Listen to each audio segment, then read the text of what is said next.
All right, we're live. While people are waiting the 5 seconds so they can skip that commercial, I want to say hi to John Trudell. John Trudell got in here early.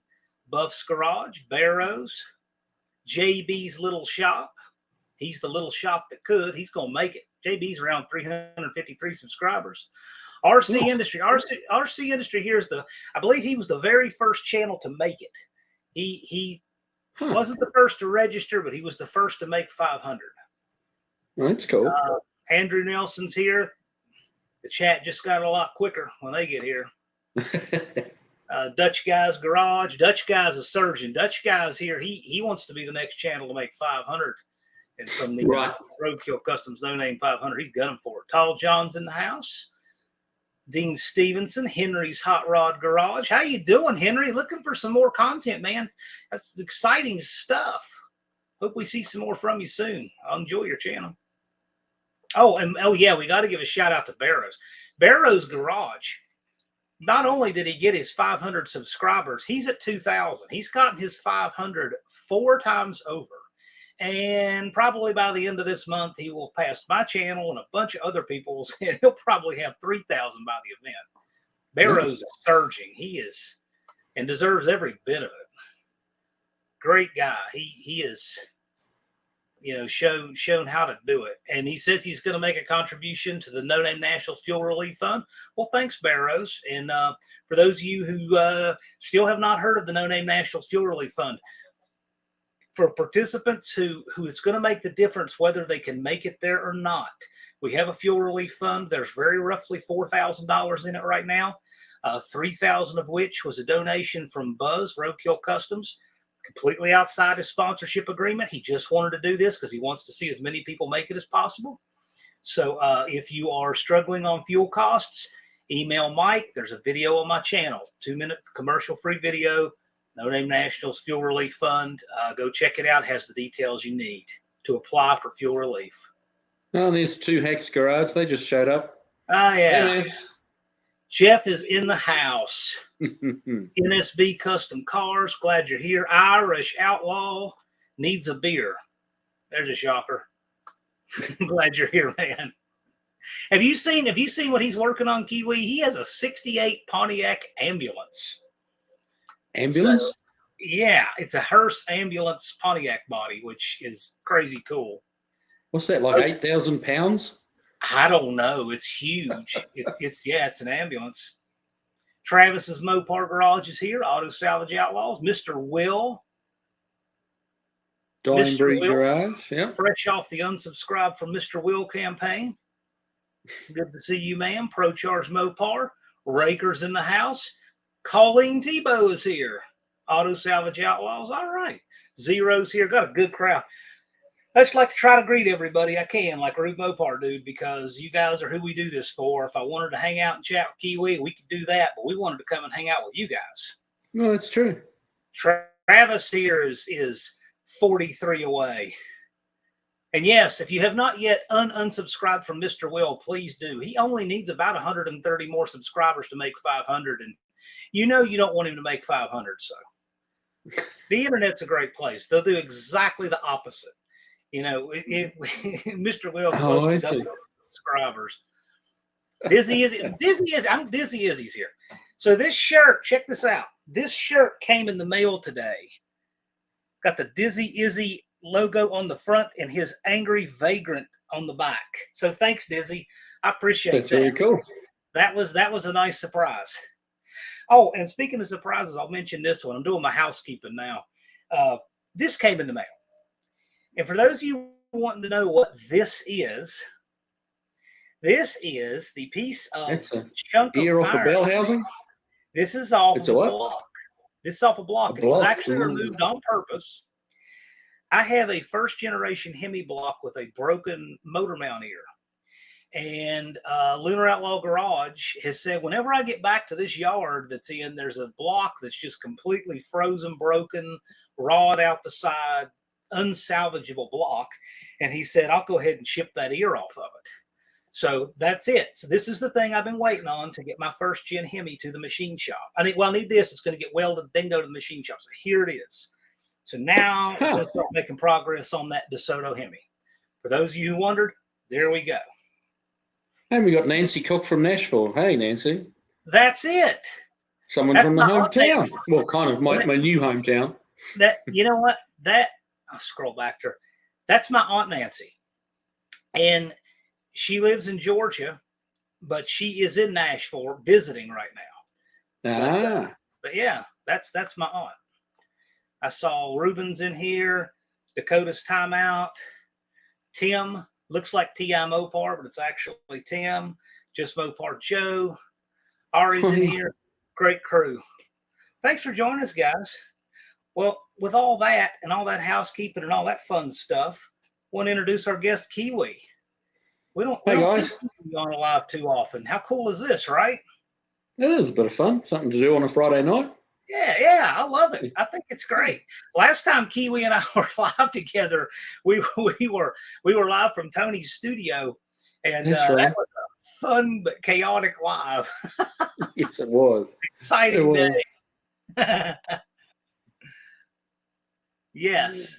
One thing about doing it live like this is I haven't got Tony on my left side blowing smoke in my face.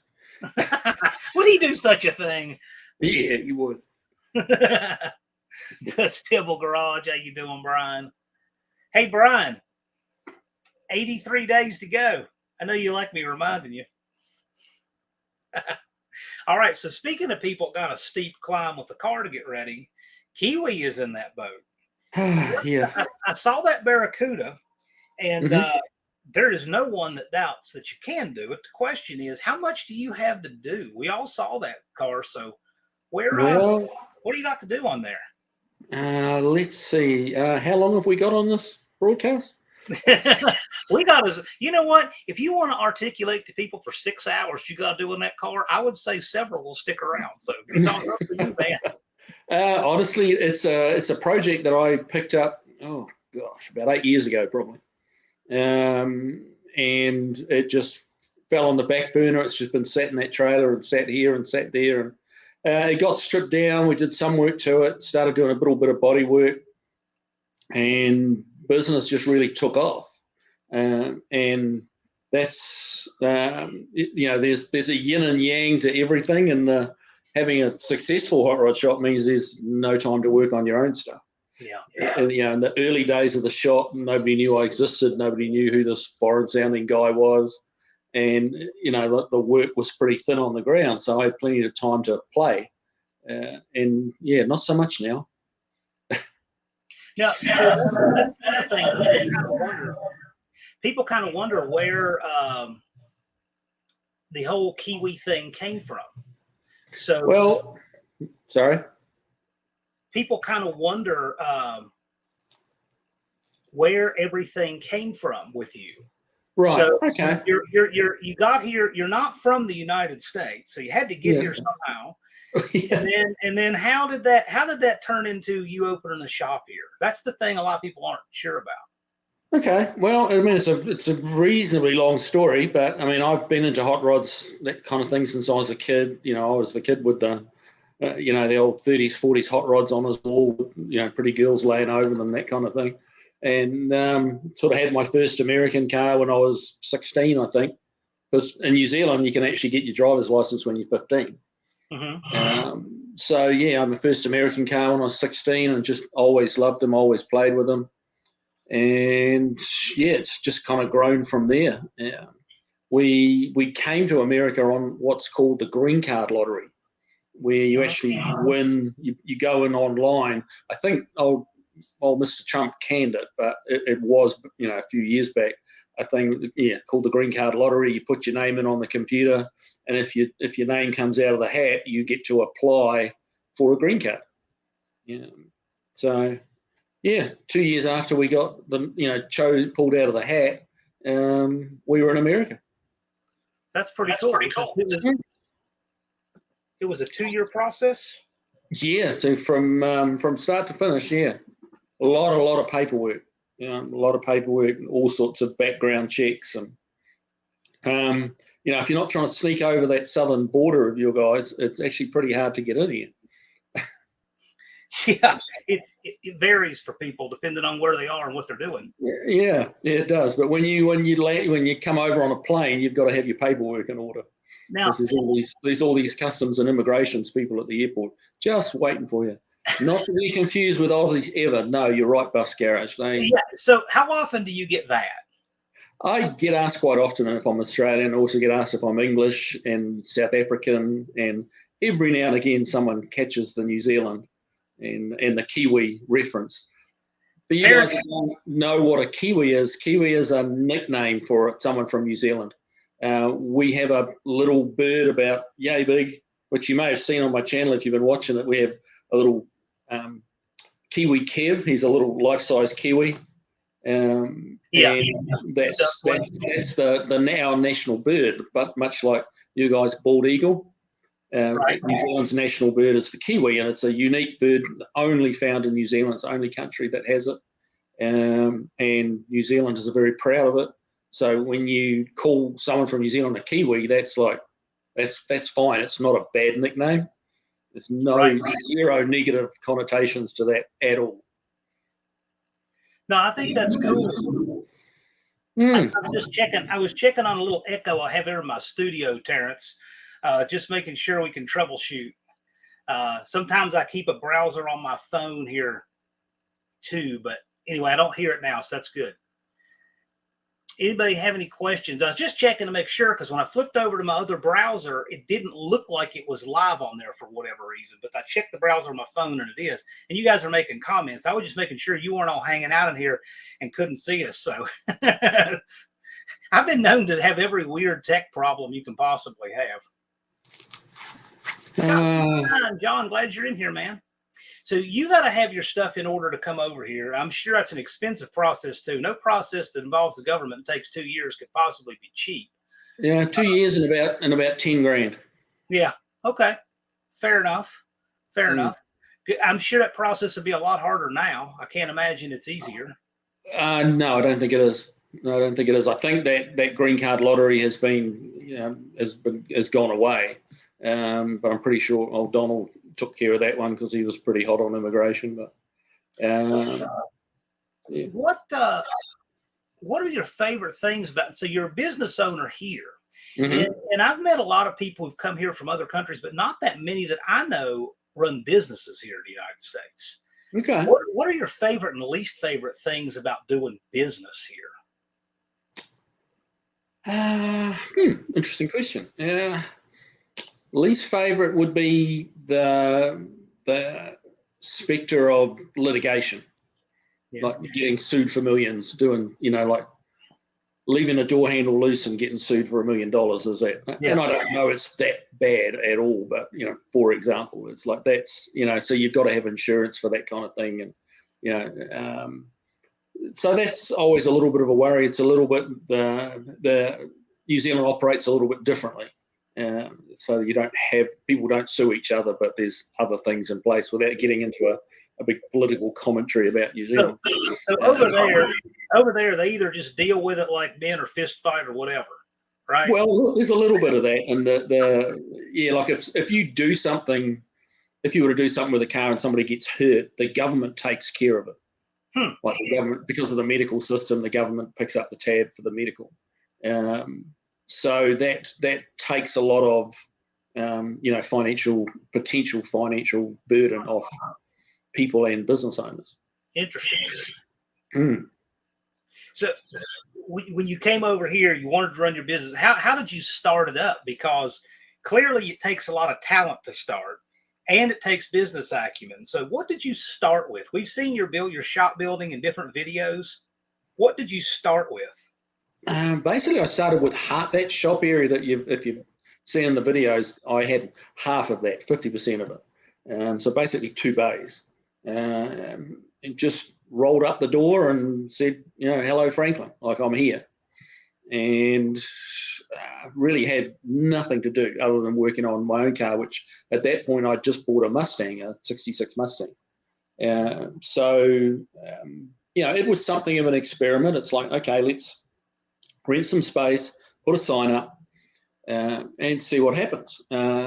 Previous to that, I'd built 2 cars sort of privately, I guess, not technically as a business. I was working for a guy who was doing HVAC, and that was what I was doing when I first got to the States, actually doing commercial HVAC. And this guy bought an old 53 Lincoln Capri. He needed some work on it, and I said, well, hey, I can do that, and so I ended up basically got moved over from the HVAC to restoring his Lincoln Capri, got that done, and that came out really nice, and that got a little bit of attention. And then we were living in Texas at the time, down in Austin, Texas. And a guy from a Mustang shop down there contacted me and asked me if I wanted any work. He'd seen the Lincoln, and so I did a little bit of work for him. And then another guy came along and said, can you do my 67 Fastback? And I did that from the garage in my house, and that was another really nice car. And from there, the time kind of came to an end in Texas, and we moved up to Franklin. And I thought, now's the time. Let's just take a jump and, open my own shop. I didn't know anybody around here, so there was no ongoing work. Spoke to a couple of hot rod shops around the place, and at that time, it wasn't that busy. It's like today, anybody who has any ounce of talent in the hot rodding world, can get a job like in an hour. It's funny because most people, know me for just doing this on YouTube, hosting lives and that kind of thing, organizing No Name Nationals. You wouldn't believe how much work I turned down. It's crazy. I can't imagine guys who had shops and who were actually known for it, how much work you guys couldn't possibly live long enough to ever get to. It's crazy. So I could only imagine how much work is actually out there. It's wild, especially like in Nashville. Two hot rod shops have closed down due to deaths. The owners passing away. So that's just ramped up the load. We're 12, 18 months out on anything big, like full restorations. So what are the things? Obviously, there's a lot of things you do. We see you doing I remember that was it a Cougar and Mustang type mashup that you did? Yeah, I remember that was cool. Yeah, that's coming back real soon. That's the kind of stuff I love to do. The stuff that nobody's done or not very often. Stuff that's challenging. It's like, how can you fit a 69 Mustang roof onto a 67 Cougar? It's like, well, technically you can't, but that's there's a catchphrase called Kiwi ingenuity, and there's nothing like saying to a Kiwi, you can't do that, and they're like, really? Well, see about that.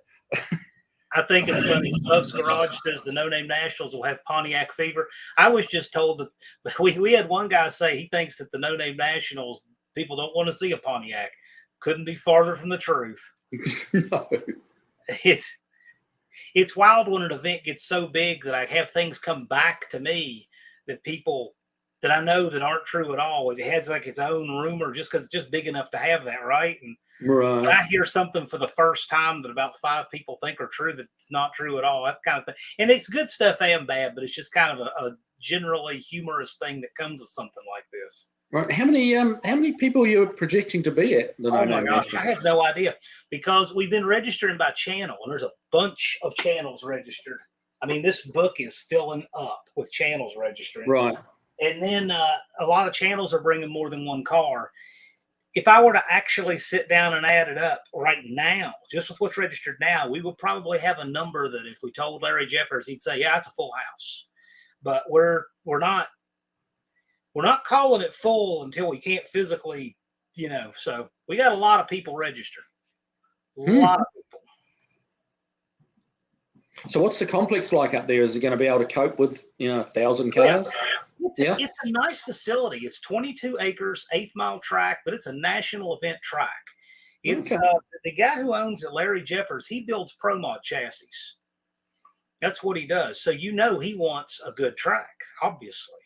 And it's really nice. It's got shower houses. It's got its own saloon on the property, the 660 saloon. Don't imagine they'll see much action over that weekend. Oh yeah, I'm sure it won't, right? But it's 22 acres, got a long shutdown, 1,300 feet. We're going to have a big burnout pit, 194 by 64 feet. So lots of room for freestyle burnout. It's going to be a big old blast of a time. I might have to have a crack at that. I won back when I was probably 18 or 19. I won a couple of burnout contests at hot rod events, like way back then, in a 66 Buick Electra hardtop.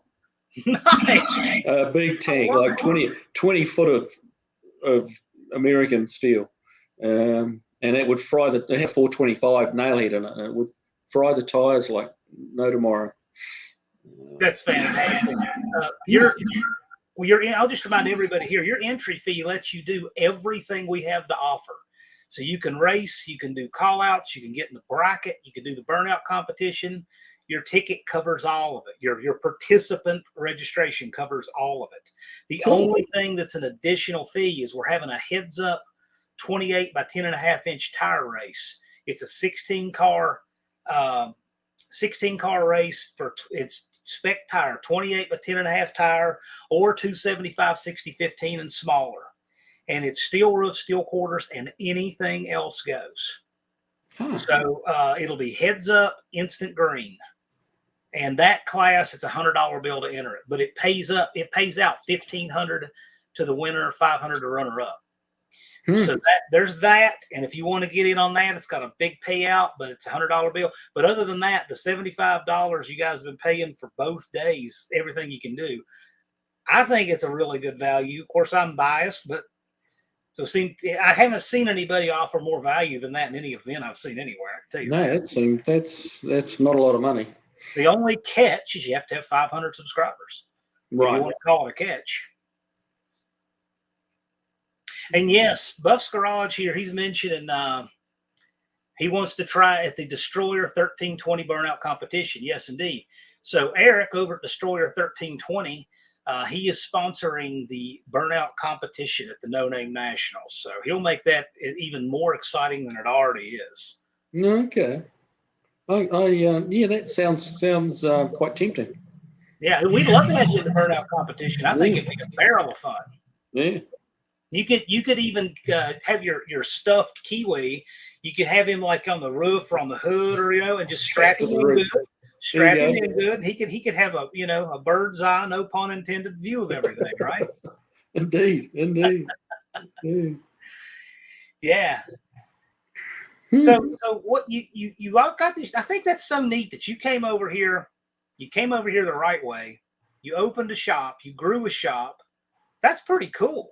So you get to just do some more stuff that you enjoy, and you don't have to take the stuff you hate. I'd imagine people who are good at what they do can kind of do that usually.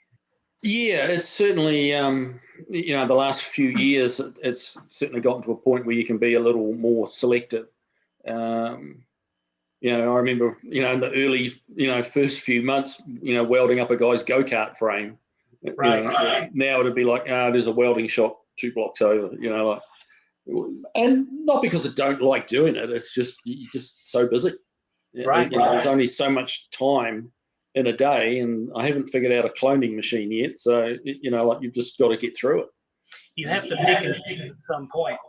Yeah, and we get a lot of calls. What I'm getting more and more these days is calls from people with a 2000 GMC or a 98 Nissan something that they want performance type stuff done on, but it's like it's too late model for us, but it's a little bit old for some of the more mainstream shops. A lot of them don't want to work on those because they're a little bit old and a little bit hard. But do you have a YouTube browser open by chance?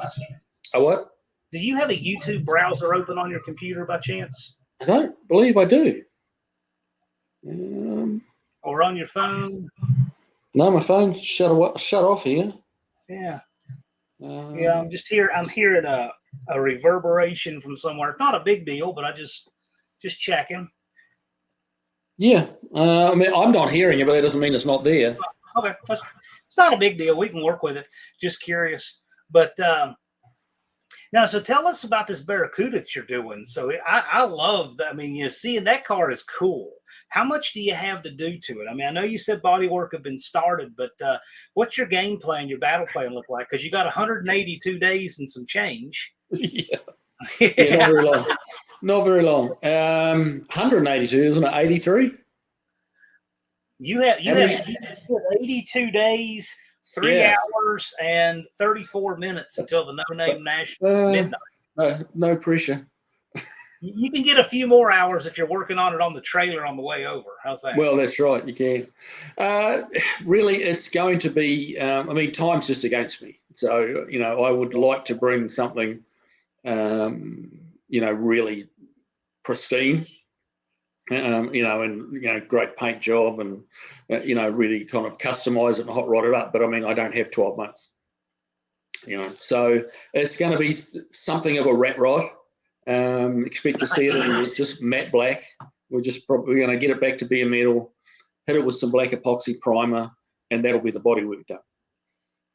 The body's pretty solid. It's got a few little nicks here and a couple of rust holes, but I mean, that's really going to be, it'll be coming in the raw.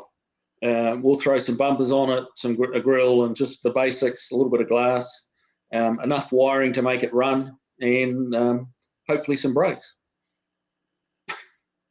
I like that battle plan because some people have a plan that includes too much cosmetics and this kind of thing, and I think that they're going to struggle with the things they have to have done, spending too much time on the things they want to have done, right? Yeah.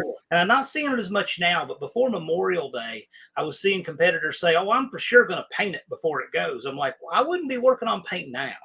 I'd be working on making sure it runs and steers and stops and has a good tune in it. I'd be working on that right now. But we're not seeing as much of that kind of thing now. I think it's starting to set in that 82 days and change is not a lot of time. Right. But, I mean, ultimately the goal is to, I want to get it, as a running, working car, probably won't be road legal immediately. And then I'm hoping someone will come up and say, "Hey, we really like this car. We'd like to buy it. How about finishing it off for us?" Oh, that'd be great.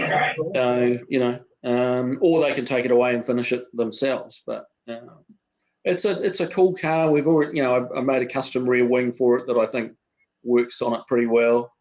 Just a little spoiler, not a wing. I'm not going to turn up like one of these Honda tuners with a big 3 foot tall wing on the back of it. It's just a little spoiler, but it's just enough to make it a point of difference. Put some nice wheels on it and a big loud motor and see if people like it. If you see the comments, they're commenting on my phone there. They like my high-tech phone. That was brand new when you got it, right? That's my grandparents' phone. I don't know how old it is, but that thing weighs more than 5 pounds. I bet it does. Yeah.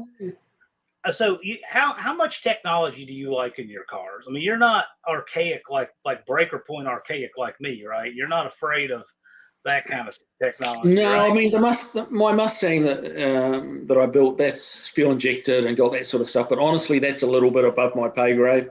You get into the electronics and the computerized stuff, and there's people that are just better at it. So sometimes I feel you've got to go, okay, this is where I'm at, and I need to do something over here, and best I do what I do well and get what those guys do well to do that for me. But this car is going to have 3.2 barrels, so it's going to be old school. I do like old school.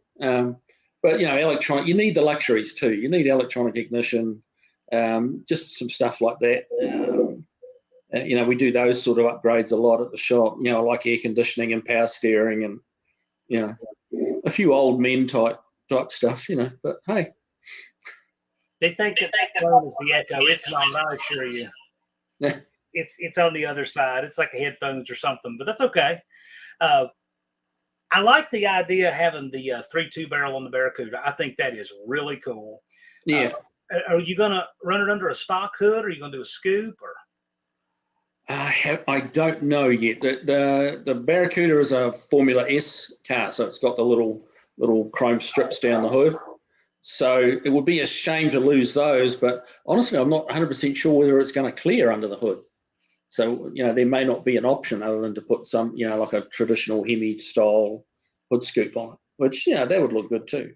Well, just know that anything ratty and improvised will fit right in. So you don't have to stress yourself about that. Right. So Mr. Will's Dying Breed Garage has an interesting question for you. Do you see customers wanting more fuel injection and modern upgrades? What kind of trends are you seeing customers wanting to do? Certainly getting asked more for fuel injection. I'm usually, a lot of people don't really quite get what the advantages of fuel injection. A lot of people think it will give them more horsepower, and it doesn't.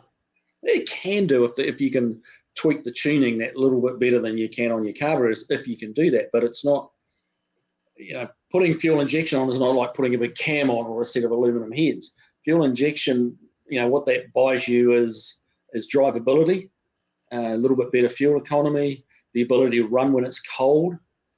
A lot of guys wanting hot rods these days, they want a hot rod, from the 60s, a muscle car that behaves like a 2020 Hellcat or a Camaro or like the latest stuff. They want it to be able to hop in it, hit the key, like hit the button, and it just run, not have to splutter it to life and nurse it along a little bit until the car warms up.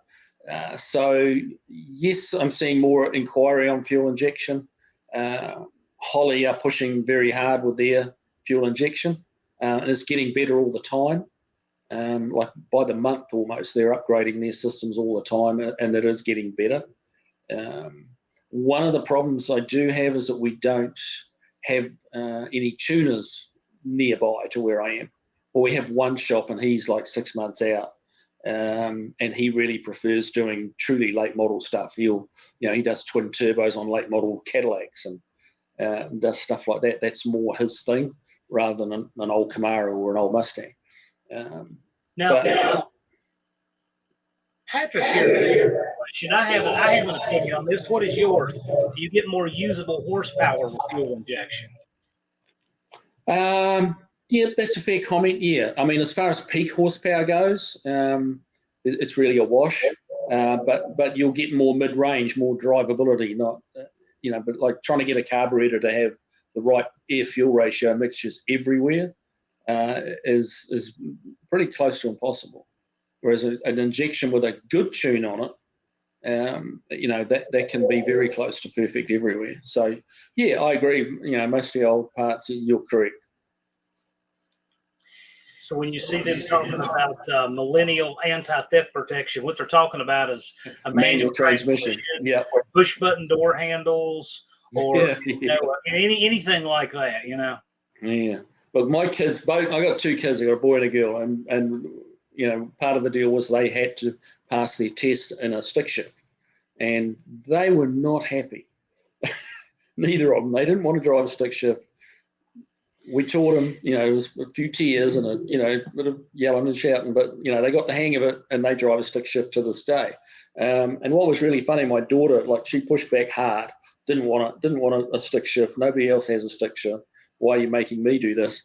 Now that she's got her license and she's driving, she's actually considered a bit of a badass amongst her peers because she can drive a stick shift and none of them can. So now she thinks it's pretty cool. Which is fun for me. I don't know if young people can drive those things at all. I know that in the United States right now, I believe and this is an old stat, that it was maybe 1 out of 9 vehicles sold has a manual transmission here. And now I bet it's even lower than that. Now I bet it's probably something like 1 in 15 or 20. And I know that in Europe, that's not even remotely true. In Europe, probably a lot of manuals, a lot of stick shifts. Yeah. So what was it like? I mean, what's it like in New Zealand? And how often do you go back? Because a lot of people here are very interested in the New Zealand car culture. New Zealand car culture is surprisingly strong. I went back just this year because my father passed away, so I went back for that. And that happened just after New Zealand opened its borders because of the whole COVID deal. But prior to that, I hadn't been back for about 3 years. But, we try and get back every couple of years and see friends and family and stuff like that. But I went to about probably 4 years ago now, somewhere around there. We went back and they have a huge hot rod show, which is called the Beach Hop, which is held in a little beach town. I was absolutely staggered by the number of people there from when I got into hot rodding like 30 something years ago to like 3-4 years ago. They had about 900 cars there that were registered, and they figured about another 500 that were just drove in, were registered. Now, this is in a population of 4 million people. So, to have 1,400 cars at a hot rod run or hot rod show, and this is a week-long festival.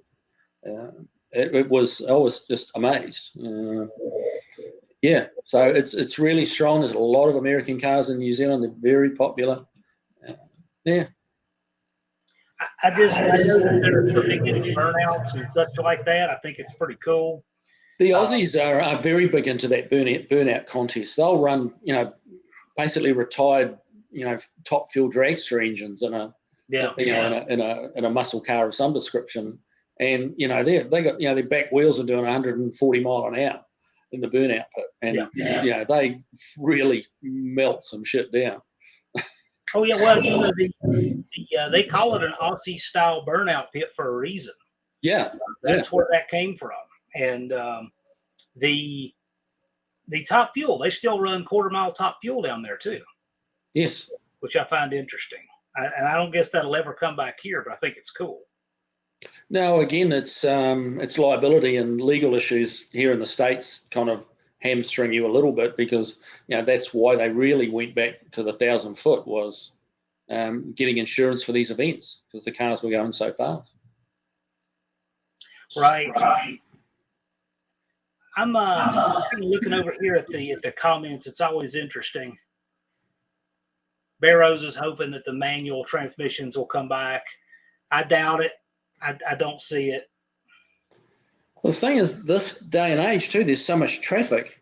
I mean, manuals are great. I like driving a manual, but if you're in the situation where you're commuting to work and back, and you've got a 45-minute or an hour commute, and you're in nose-to-tail traffic, a manual gets old really quick. Yes. Well, automatics, they're better than they've ever been. I know that there used to be a big difference in how much power it robbed and so forth, but that's not the case anymore. Now, these 8 and 10 speed automatics, no, they're efficient now. They're efficient, but with 10-speed automatics, it's got more than a pinball machine worth of parts in it. So I would never want to own one. But, right. Yeah. And the continuously variable stuff, I know when I was in shop class, that stuff was just coming out. And I just don't know how durable it can be. I don't know. But to me, I will probably be a 3 to 5 speed transmission, automatic or manual, for the rest of my life. And I'm going to opt out of all the other stuff. That's just me. Fair enough. Somebody, let me try and find them. Somebody just asked if I was going to be at the No Name Nationals. Yes, I am. Well, certainly that's the plan. Thump, ER, and the sweaty fat guy. What a cool name. Yes, I'm going to be at the No Name Nationals. I won't be in an ugly black Pontiac. Hopefully I'm going to be in an ugly black Barracuda.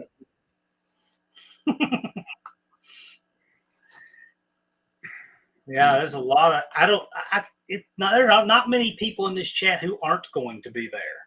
Most of the people in this chat are going to be there. Yeah, Mr. Will's right. Most things don't even offer a manual anymore. It's true.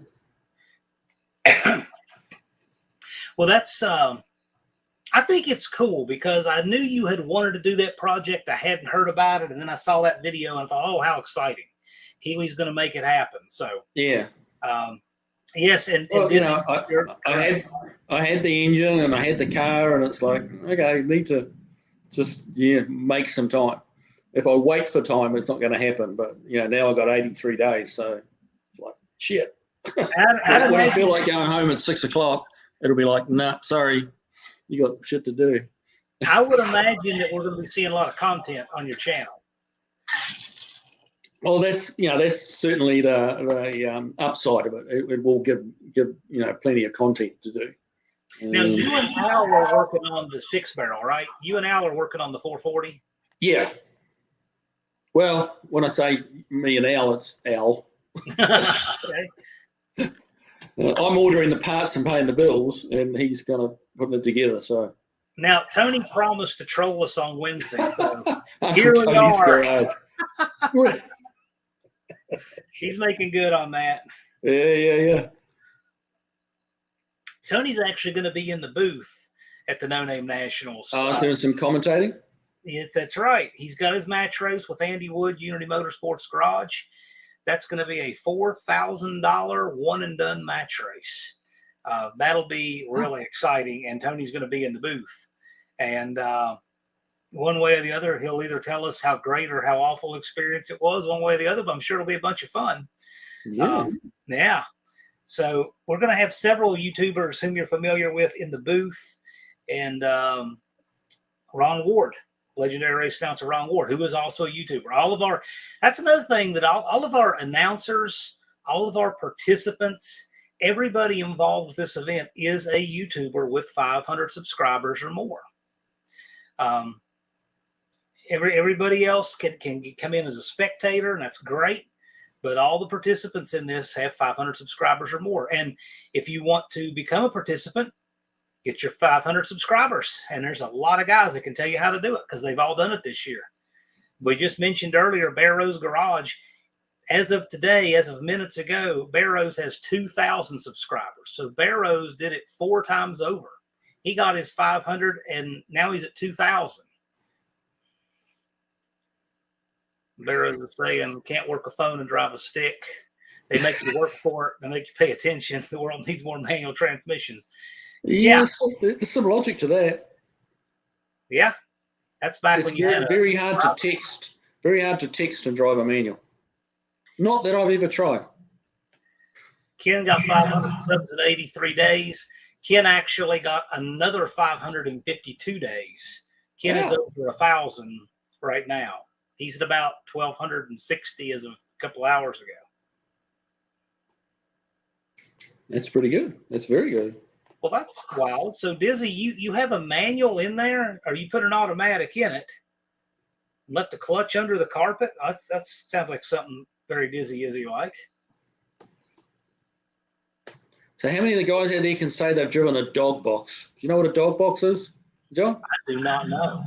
That is a transmission that I ran into from my rallying days, and it has no synchromesh. It's basically a crash gearbox, and it has on the sides of the gears, it has like about 6 teeth on the sides of the gears, and they go in and they just grab and they drive. Yeah. No synchros, and you just have to bang it through the gear. The more aggressive you are with it, the less they grind. And you change them with no clutch. You don't use the clutch. You just yank on that shifter, and you just bang it into the next gear. Well, that sounds like a Pro Stock transmission. They have the teeth on the front. The Pro Stockers have the teeth on the front. So instead of having the teeth, oriented vertically, and then the slider goes over top of them. Right. Pro Stock, the teeth are forward.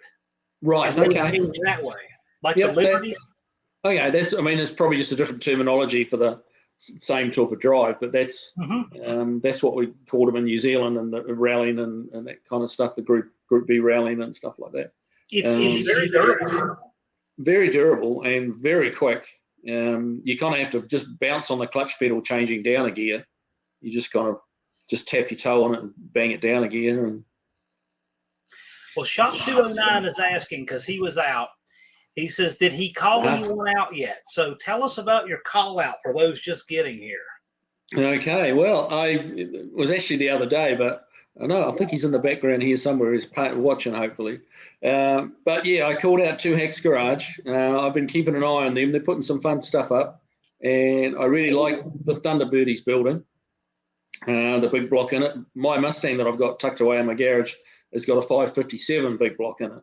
So, but same engine essentially as what he's putting in the Thunderbird. I had a 4-door Thunderbird like a 67 back when I was about 19. So yeah, got a little soft spot for them. And yeah, so it's like, let's go racing, boys. Sounds good. Yeah. Sounds good. So it was a surprise. You didn't reach out to him and No. have discussed it privately. You just called him out.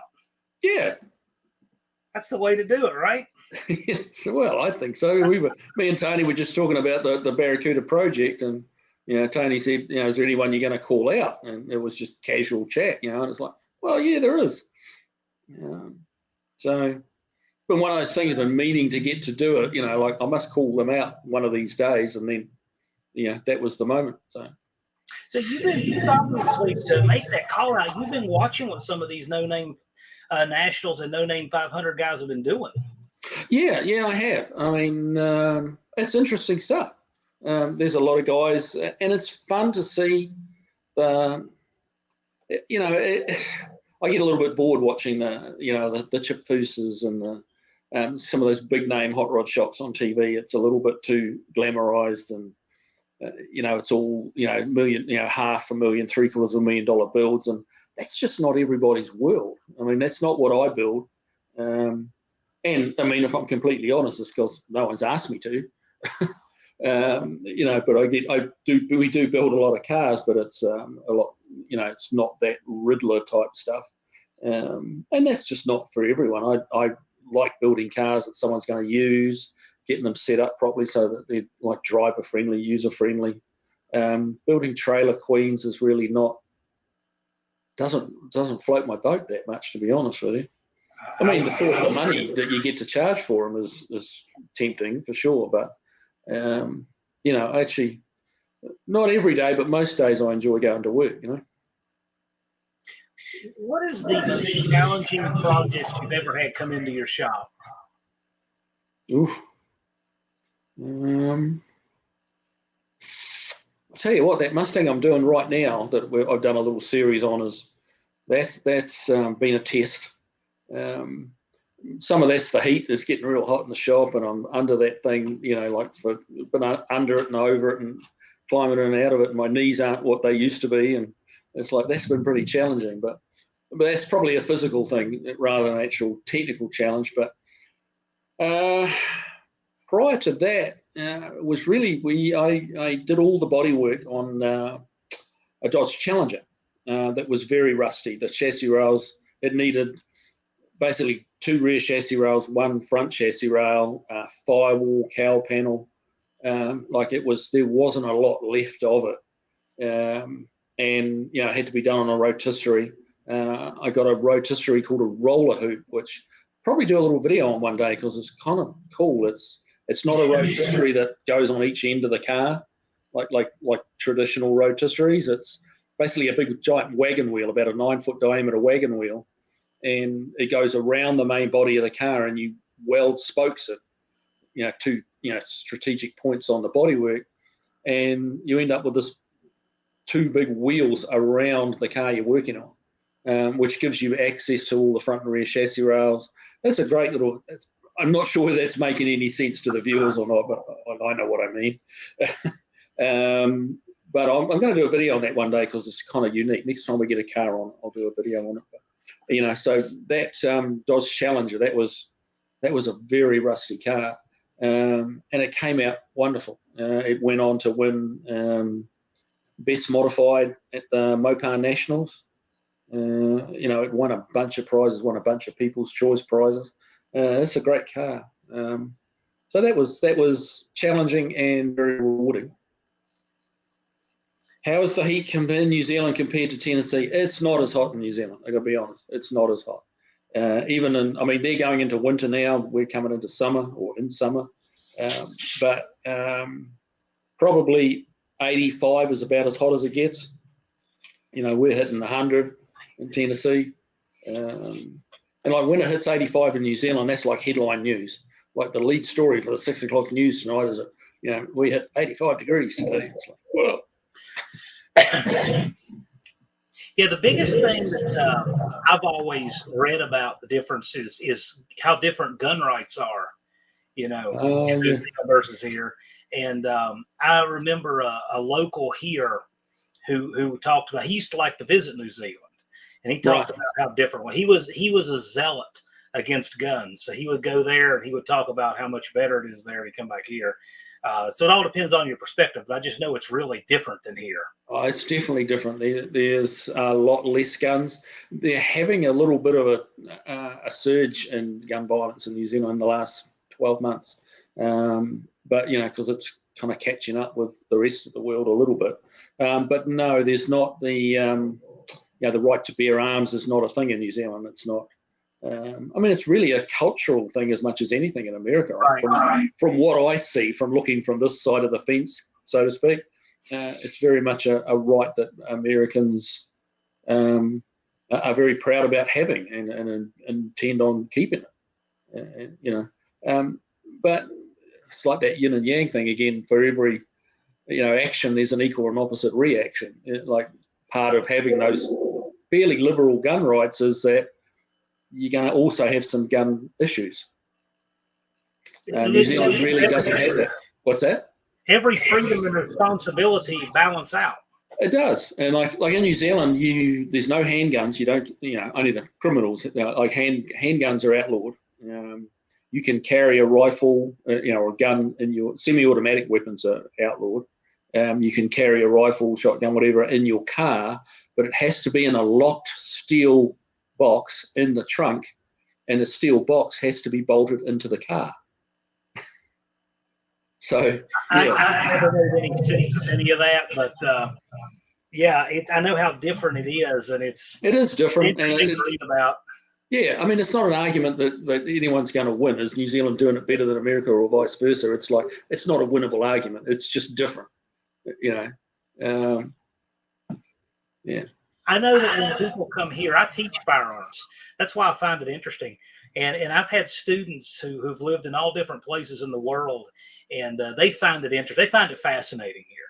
I've had students from Japan. I've had students from New Zealand, Australia, South Africa, from England. The Brits find it just amazing here. It's just so different. Yeah. And I don't know. It's always a curious question. Like you said, it is cultural. It's what people are used to. There's never been a generation in my family that wasn't armed. So to us, we don't know any life without guns. We just know no life without it. No. And at the same time, I know people who from Japan have never actually seen a gun in their life. Wow. Never. They never have. Yeah, but over there, that's pretty topical with the assassination that just happened there in Japan. Well, yeah. Well, swords are a big thing there. Yeah. Well, they can do a bit of damage too. Well, I agree with Tony. We don't. Virginia. I'm in the state of Virginia, which has a very high rate of handgun carry relative even to the rest of the United States. And you wouldn't believe how much better off we are in crime here than everywhere else. But that's another topic. People can argue that all day long. But Tony has a point. It works for us. It works for us. Yeah, Tony has a point. Like, you see a lot less road rage here. In New Zealand, like if someone cuts you off, it's game on. And there's much yelling and gesturing and brake checking and stuff like that, because someone's not going to pull a handgun out of their glove box, if you upset them enough. Like that's not going to happen to you. So people get a lot braver, behind the wheel. Well, see, if you cruise around YouTube and you look at the road rage video compilations there's a whole lot more of them from countries where guns are not part of the culture. I guess people over there don't think twice about jumping out and fist fighting over cutting each other off. A lot more of that than here. Yeah. I never thought about it like that. Well, a fist fight, likely you're gonna lose some pride if you're on the wrong end of it, and go home with the tail between your legs, not cut it off an ambulance with a couple of holes in you. It's different. One thing I'll tell you about New Zealand though is that the petty crime, like household burglaries, getting stuff stolen out of your car, getting your car stolen, is much higher in New Zealand than countries like New Zealand. Because when you break into someone's house, you're not going to end up looking at the wrong end of a shotgun. It's not going to happen. So people break in, and if people are asleep and they wake them up, they're just like, okay, Yeah, just not a thing. It's really different. Most probably I would say 80% of homes in New Zealand have burglar alarms. Yeah. Wow, that's really because high. they have a lot of burglaries because that's really high. It's really high. I mean, Wow. I'm pulling that out of the air a little bit, but from the streets I've lived in New Zealand, most houses have the red or the blue flashing light on the side of the house for when the alarm goes off. Oh, there's a red or blue light on the side of the house that flashes? Yeah, as well as the sirens going on. We don't see that. Look, let me tell you, I sell houses for a living. I'm a real estate broker. I mean, I've shown thousands of houses, and I can tell you the rate of houses that have alarms is way low. I mean, if I had to guess, I would say here in this area, the New River Valley of Virginia, it's not 1%. It's lower than that. Right. It's lower than that. And even of those, it's probably 50% of them don't set them. I mean, those are real numbers. Just thinking about them. And the reason is because every time I show one, I have to know if it has one of those contraptions because I got to know how to disarm it and all of that, and how much time I have, or we make arrangements. So it's a conspicuous thing. It's not like a passive thing I got to know to show a property. So, in fact, I bet it's probably been 2 or 3 years since I've even shown a property. No, it was 2 because it was a commercial building. I remember it now. It's been that long since I've even shown one that has so. If you say 80%, that would make real estate difficult down there. I bet they get false alarms. I can't even imagine the number of calls for service from police for false alarms down there. That's wild. I like that. 2X garage in America, road rage is just considered traffic. That's fun. Yeah, well, especially in LA, man. If you've driven in LA, that's an experience at rush hour.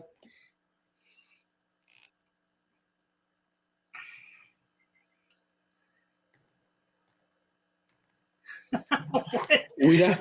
Okay, I must have missed something here. We don't have roos here. That's Australia. We must have some. We got some Kiwis and Australians here on the show. We do. Oh, we do. We always do. Great crowd here. Cool. Terrence Seymour. Yeah, we don't have roos here. That's Australia. That's right. Yeah. That's right. He has a C body. Yeah. Okay. Well, the one thing with Australia is not a bad place. The only real problem with it is it's above sea level. Yeah. Tony, what made you stop? You still can. Get out of cars and fight over boys stop. I can see that. Yeah, I can actually. Yeah, I can see that. Yeah, Atlanta.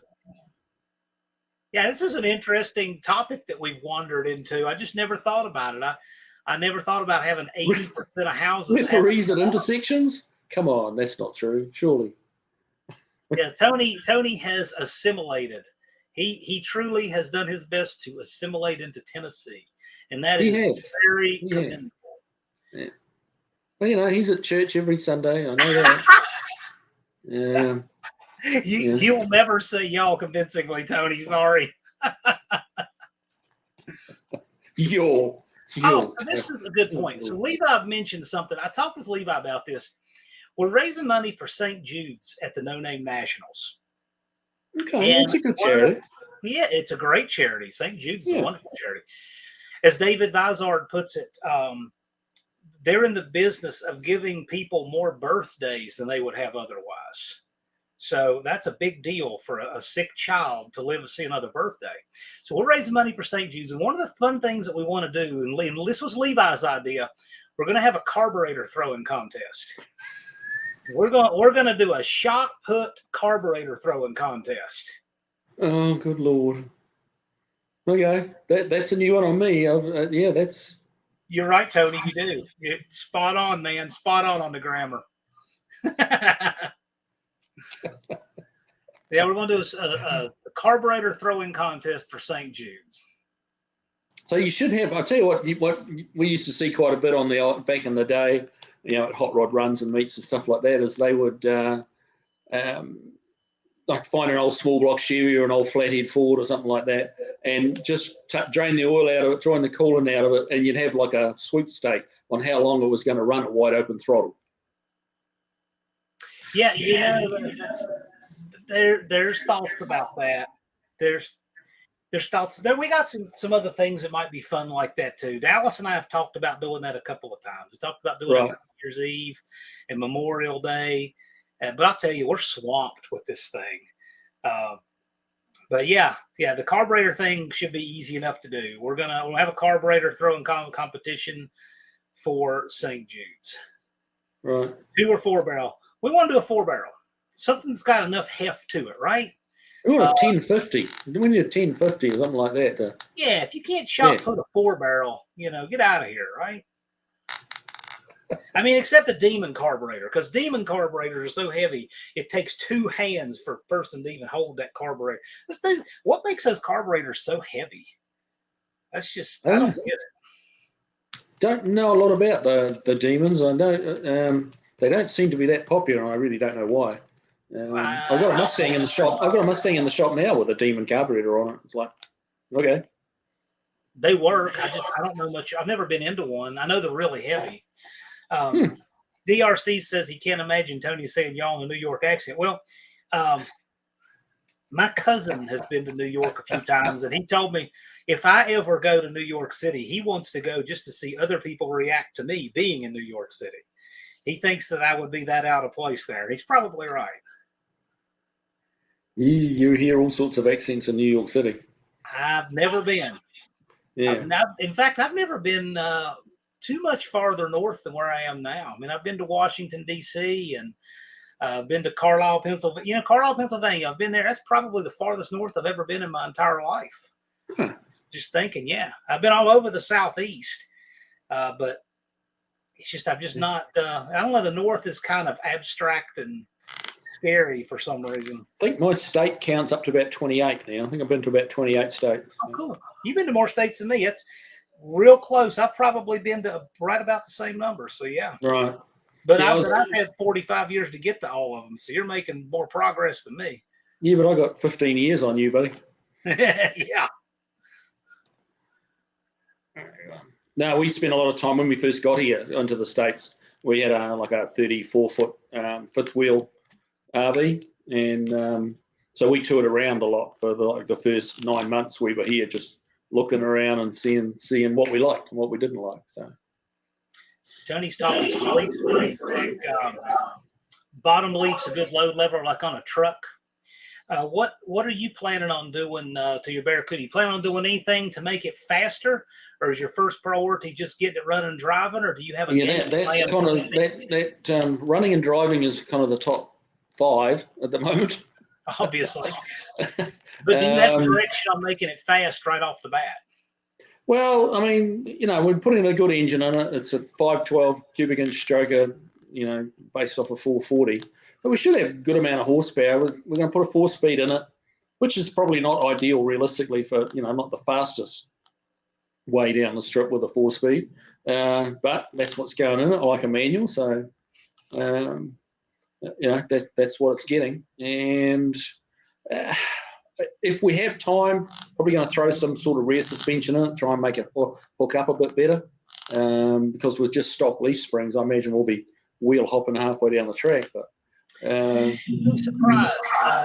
The Mopar's got a short front segment, and you can do a lot with air shocks, pinion snubbers. They're not nearly as sensitive to the stock springs as the Ford and Chevrolets because they have that really long front segment. Right. Well, this is where Tony's, experience is going to be invaluable because he knows his way around that shit better than me. I haven't actually raced at a drag strip for probably 40 years. So it's just not, it's just not been where I've been at. Like I spent a lot of, several decades rallying, dirt road stuff. So, I know my way around that suspension really well, and I can make your hot rod handle well cornering wise. But straight line, not so much. Okay, so that's your jam. You want a car that'll handle, right? Yeah. How much of that do you build for customers? How much of that do customers? I imagine people want stuff that handles on the street. So, what is the kind of mix that your customers want? Like, how many of them are into stuff to show, tour, handle, race? Like, what is your customer mix like? Really minimalist racing. really minimal, if any. It's mainly street cars. Really, yeah, just something that drives nice, inspires a bit of confidence. When you, tracks down the road nice, you turn left, you turn the wheel left and the car turns left. Yeah. So that kind of thing. And a lot of that is spring shock combos. In my opinion, a lot of people try and set their cars up way too hard. We don't live on racetracks. We live on public roads. Right. And there's bumps and potholes and stuff like that. And a really hard car, it gets very nervous because they skip across the bumps. You actually, and this kind of throws back to my rallying days where, you're on a dirt road that's rough and bumpy and you need a car that keeps its four wheels planted on the ground. And that's really how you make a car handle is the car that places its four wheels on the ground for the most amount of time in the best way is the car that handles the best, and they get the lap times. DRC, Andy Wood and I are working on just such a video, and I'm sure we'll do a walkover drivers meeting there because most of the people at this event have not raced before. But Andy Wood and I are working on, and Andy just dropped in. I don't know if he's still in here or not, but we are planning to do such a thing, and we're going to cover it. We're going to cover it from pit spot to pit spot.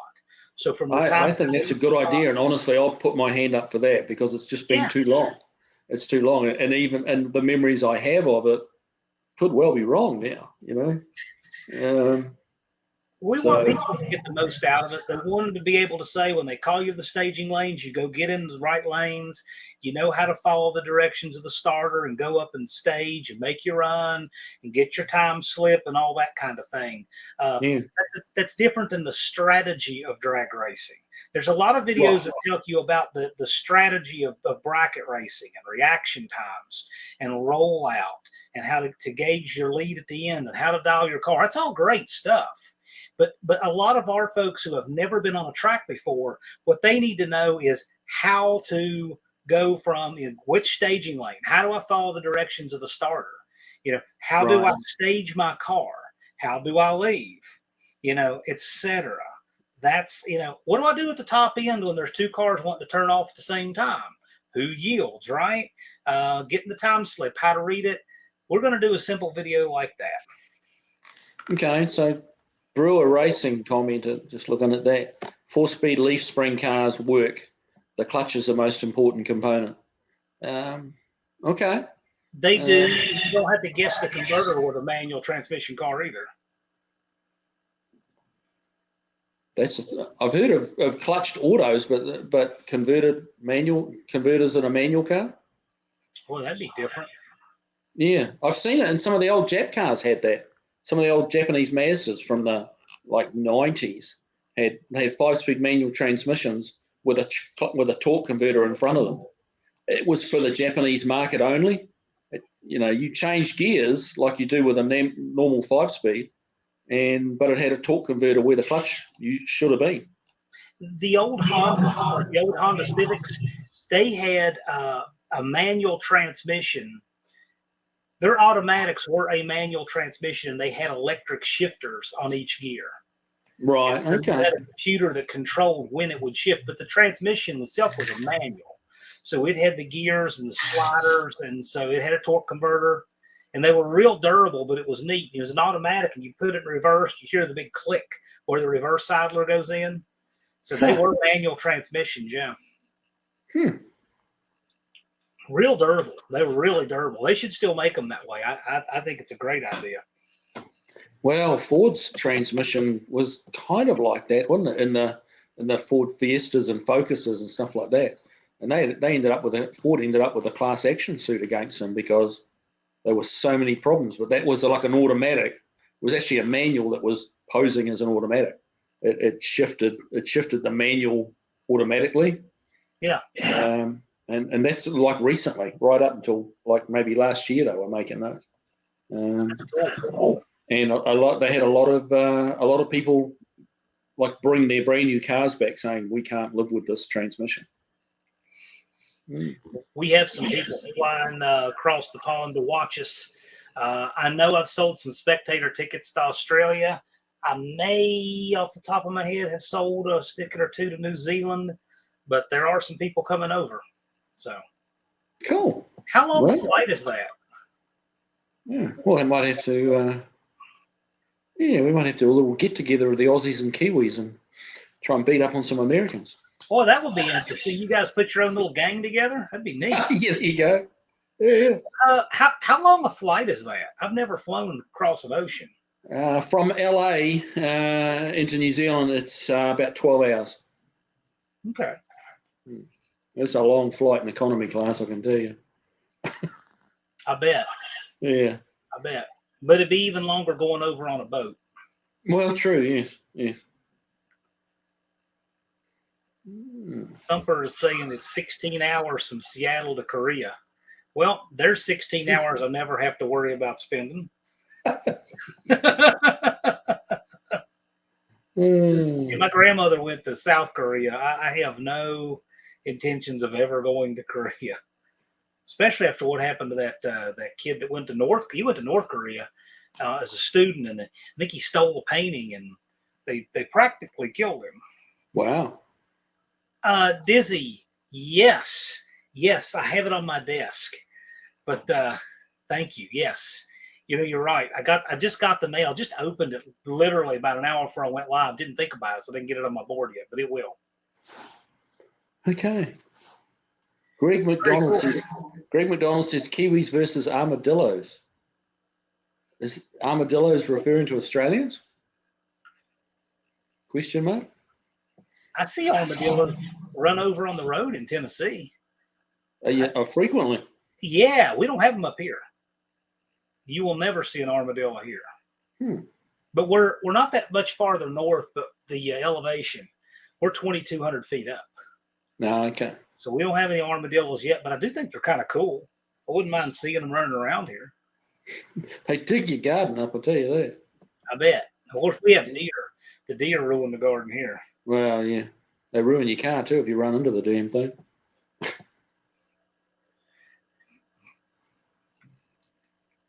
Yeah, some VRs saying that had lunch with a bud at noon on February the 4th, flew 16 hours and had lunch with a friend at noon on February the 4th. Wow. We went back to New Zealand on one trip. We went back and my daughter came with us and she completely missed her, I think it was 13th birthday, because New Zealand's actually ahead of America. So you actually land, God, it confuses me even now, but like you lose a day going back from here to New Zealand. So you, it's like that day you actually miss a complete day. You leave on a Monday and arrive on a Wednesday. So if your birthday's on a Tuesday, you miss out, bud.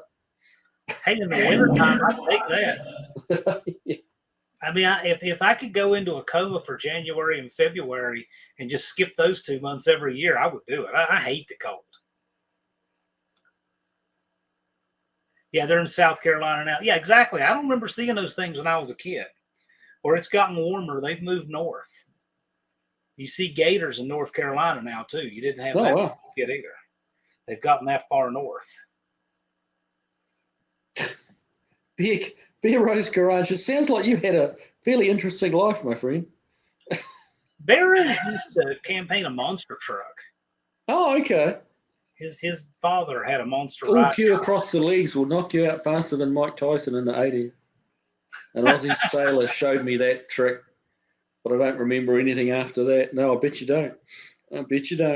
One thing the Aussies and Kiwis can do, they can drink, man. They will play hard, especially the Aussies. They play hard, man.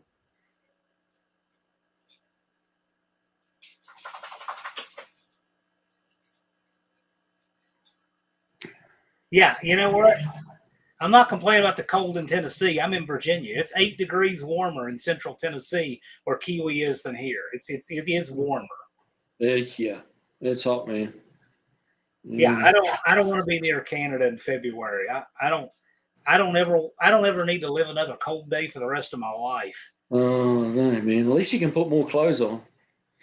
Yeah. When it's cold. It's in the shop. Like you get down to your underwear and people start looking at you funny. It's really off-putting for somebody. I'm not sure who, but yeah. Drinking contest this Saturday night. Knock yourself out. October 1st. Oh gosh, I hope not. Bad Tree Productions. Where and well, no, you've said when. Where are we having a drinking contest? The lake effect is the fun. But yeah, so he gets all that snow. He was showing pictures. He had some video of his cars buried to where you couldn't even tell what he had. And Greg McDonald can see Canada from the end of his street. Good Lord. Well, that's cool. Yeah, I don't ever need to live that cold again. So how did you settle on coming to Franklin, Tennessee? How does one pick where they're going like that? What made you all the places? It wasn't like throwing a dart at a map. We had friends in Texas. That's why we ended up there initially.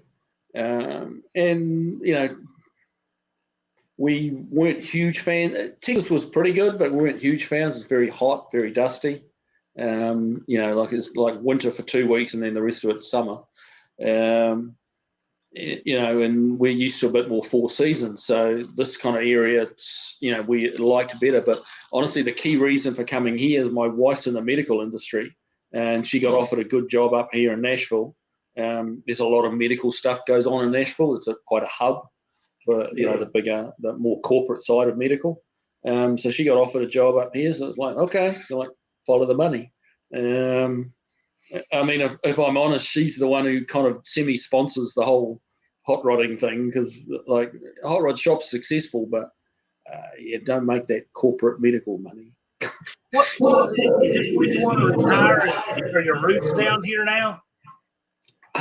Yeah, I get asked that a little bit. It's tricky. I do like it here. I got a good network of friends, like Tony DeFeo and all that, and you guys, and it's really fun. But there's always a little part of you that home's home, so it's a bit of a tug of war at times. But certainly I'm happy here and enjoying it. I don't see myself heading back to New Zealand anytime soon. But never say never, I know a lawyer who did 11 years of practice in Tokyo, and his wife's in Tokyo, and he decided a few years ago to move there. And that, to me, is just amazing that a guy who grew up here, and he was at the time, I guess he would have been about 50, he sold his vehicles, of course, sold all his guns, couldn't take them with him, sold his house, and he moved to Tokyo to live in this little tiny apartment. The guy sold a big ranch with a nice lot, nice neighborhood, all of that. And because everything's so much more expensive, he moved into this little teeny tiny cube of an apartment in Tokyo. Wow. And it's amazing that to me, but whatever makes him happy, right? Yeah. Now, 2 Hacks Garage is saying, I'm not built for the winter. You need to grow some hair, buddy. Grow some hair. It'll keep your head warm. Oof. Like you lose most of the heat out of your head. So, That's a good strategy. He says, oh, really? Because if he'd stopped shaving his head, he'd probably, have this huge mane of hair, right? Well, maybe he's just trying to, cut down on the body here to help the speed in the Thunderbird. A few hundreds here or there, it all helps. Travis here's in Memphis, Tennessee. Tennessee has a big range of weather when you go east to west. So I'm only about 100 miles from Bristol, Tennessee on the far eastern end. And Bristol's considerably warmer than here because it's a lot less elevation. And then it gets warmer still when you go to the middle of Tennessee, and even warmer still when you get down to Memphis. Elevation's way low. It's a lot of difference in temperature. The winters are considerably milder there. Travis's Mopar Garage, he wants to get another 78 Celica hatchback. They were cool, man. They were a cool car. I had one, probably, a couple of years back, one just parked out beside work. It just appeared, and didn't see who drove it up, didn't see who parked it. It was absolutely gorgeous, and kind of watching it through the day. It was at the other end of the car park from my shop, and it just disappeared again. Someone picked it up when I wasn't watching, and off they went, and I've never seen it again. But it was absolutely gorgeous, 78 Celica. Dr. R. Okay, people ask about the Hemi Mitsubishi. What is the latest on that? Well, I could start back on that, but then I wouldn't make the no-name nationals. That's right. That's right. It's fair enough. What is the long-term idea there? Honestly, I'm trying to actually not really scale back the business, but just try and restructure it a little bit, in that I've got some more time for projects like that. Because, years are ticking by. There's going to come a point where I, just not able to build cars at the same level anymore. And I want to have that fun before I can't have that fun. So Hemi Mitsubishi is a thing. We got most of the components for it. Honestly, it's just getting to it. It's just getting to it. It's Kiwi Classics and Customs is kind of almost taken on its own life, and it's going so hard and it's so busy that I need to kind of gotten away from me a little bit. I need to peg it back a little bit to have a little bit of me time, just even a day a week, to play with my own projects. That's and that can be a Saturday. I'm not necessarily saying midweek, but like I'm heading back into work tomorrow to work on a customer's car, and I'll be there all day. Now, I'm gonna leak something out here on this live. Okay.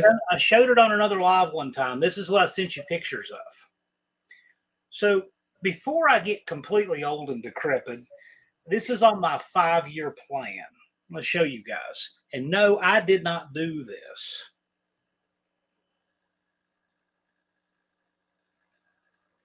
Very cool. That's the GTX. No, that's a Roadrunner. Roadrunner, sorry. Roadrunner. And it's kind of a package deal of parts and junk and stuff. And it's just a completely botched attempt on a rotisserie restoration. Right. And anyway, the deal is no, that's not the Roach Runner, Danny boy. The Roach Runner is a complete car minus engine, transmission, front clip. This is something else. What I'd like to do within the next 5 years is, and when I say within the next 5 years, doesn't mean 5 years from now I'm going to think about it. It means 5 years I want to have a plan to have it done, or actual structured plan. Is I'd like to make an A12 clone from that. I think that's a reasonable time frame, and I've talked with Kiwi about the prospect of getting the structure straight again on it. This car, somebody had drilled a bunch of spot welds and taken quarters out of it and everything else, sandblasted it, never primed it or anything, so it's flashed over sitting in a garage. And it needs a lot, but the car's actually really solid because it was taken apart back in 1992.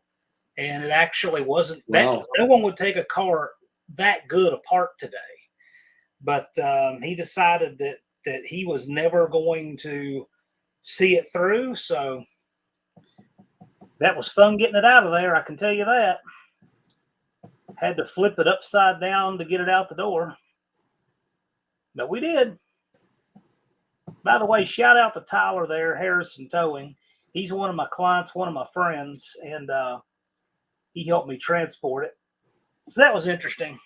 So that's something I'd like to get into with Kiwi here before too long. And like you said, go ahead and get it in the queue.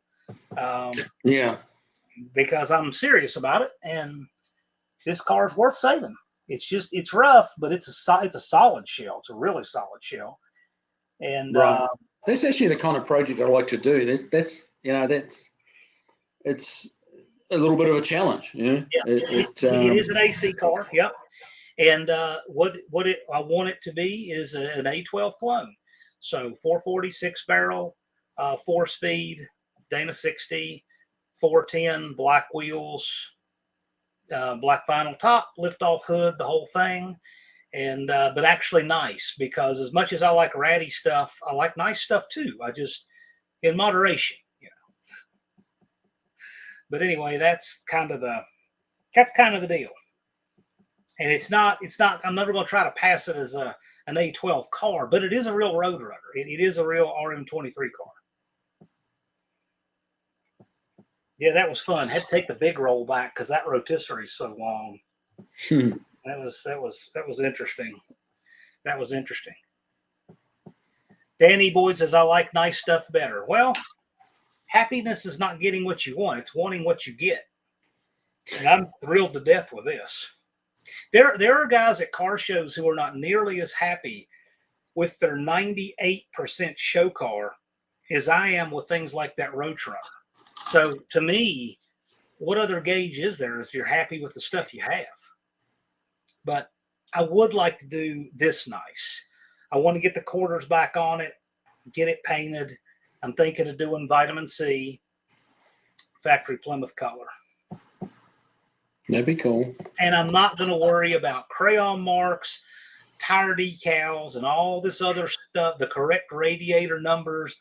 I'm not going to worry about those people. This will be something you can drive and enjoy, but it will be nice. That's the idea. Yeah, the trouble was getting all those chalk marks right and doing that kind of thing. You've got to take it to that idiot at Graveyard Cars. Yeah, no. That's the last thing I need is that guy telling me how everything's incorrect. No, not the least bit worried about that kind of stuff. But to me, I like original stuff, and I would rather have original parts that are less than perfect than have stuff from China. That's just me. Fair enough. So here's a good question for you. Raker's asking Tony, but what about you? Have you ever done anything altered wheelbase with all your talent for doing body work and such? I haven't. It's something I'd like to do. It is something I'd like to do, but just because I haven't done it before. Oh, Tony, did you hear that?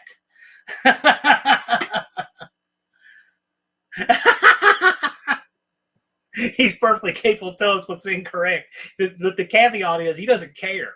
You know, it's just like now Tony and I have a lot of commonality on the things that actually bother us about cars. It's funny how much on that stuff we have in common. We're real different in a lot of other ways, but no, there's things about cars that don't bother me, and there's little things that do. It's funny like that. I'm particular like that. Right. Dean Stevenson asked if there's still find rear-wheel drive Supras and Celicas. They're getting harder to get, but yeah, there's a lot of them down in Australia and New Zealand, because the vast majority of cars in Australia and New Zealand are Japanese. Because they're all right-hand drive. New Zealand's right-hand drive, Japan's right-hand drive. It's a good fit. And gas is $12 a gallon there, so you don't. Not every day drivers are V8s by any means.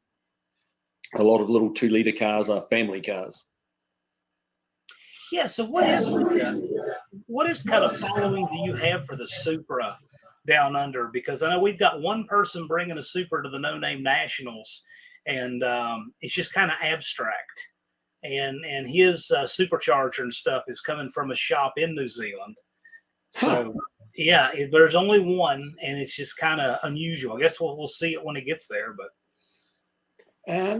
pretty strong following. They say a lot were brought, a lot were sold new in New Zealand, a lot were imported. There's a big thing in New Zealand for importing second-hand cars from Japan. That's quite a little industry all of its own. In Japan, they try and push cars off the road at about 6 years old to keep the assembly business, the new car business, really rocking. So it's very hard to keep a car on the road for more than 6 years in Japan. So the older stuff, 5-year-old, 6-year-old cars are getting sold off to other countries. A lot go to places like Russia, and a lot go into New Zealand. Australia, not so much. They're a little bit tougher on the import rules.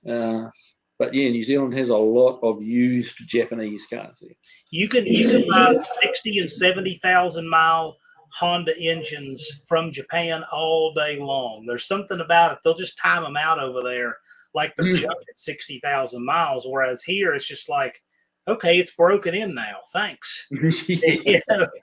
Well, they have really bad traffic problems in Japan too. So a 60,000 mile engine is probably like a 120,000 mile engine here, because it's done the same amount of hours. It's just been idling in traffic. Yeah. That's a good point. Yeah. So, and a lot of them are really carboned up. You pull some of those used Japanese engines down, and they're carboned and sooted up like you wouldn't believe. That's a really good point.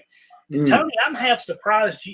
You know what? When I very first saw the Helvedere, that 67 Belvedere that Tony has, I thought for just a split second it was an altered wheelbase creation with the tire and the wheel that's on it.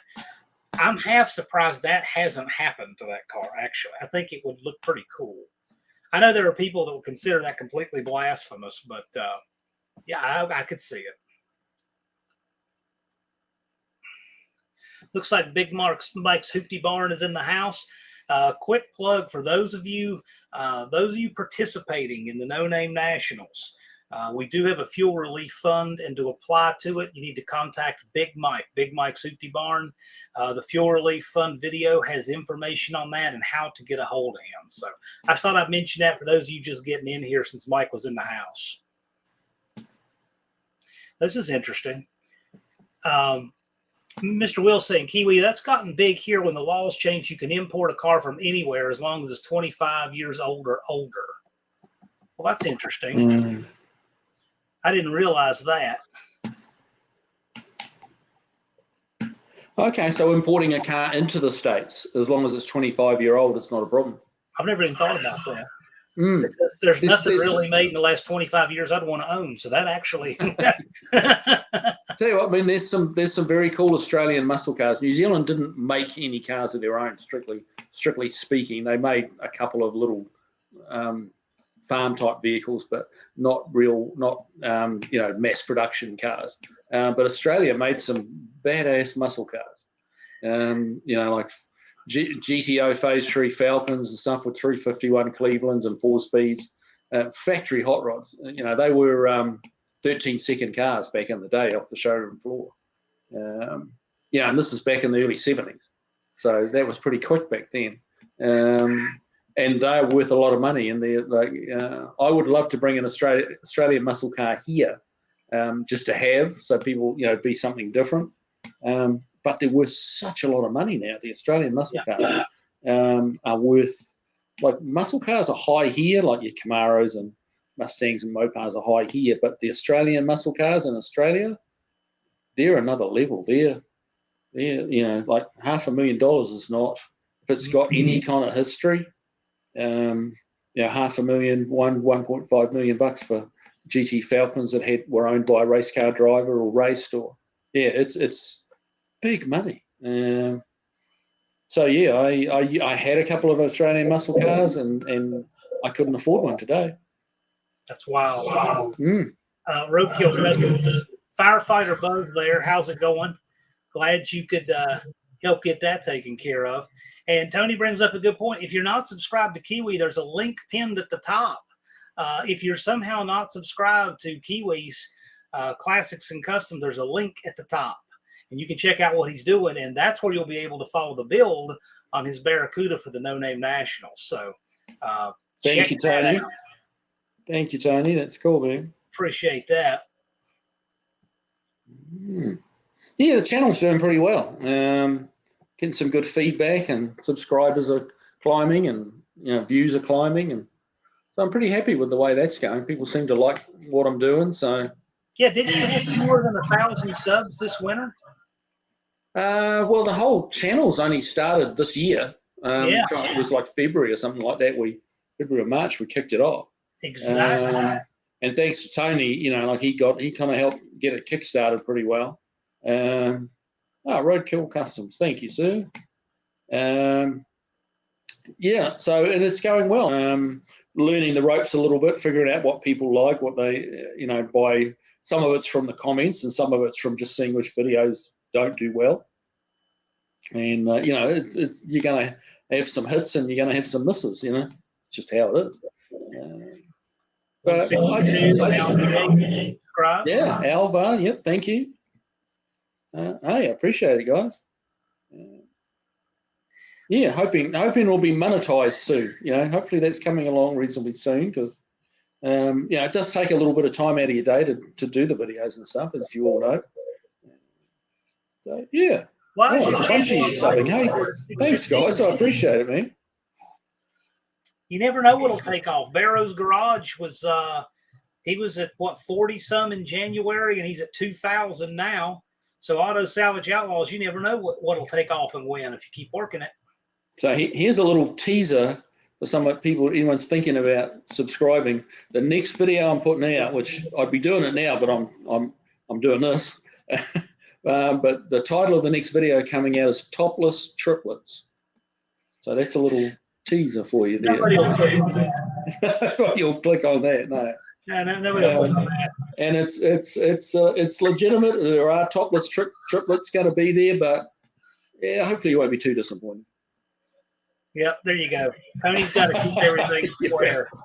Hey man, I'm all ears. When someone's got nearly 250,000 subscribers, you've got to be doing something right. So hey, I'll listen. You should do that.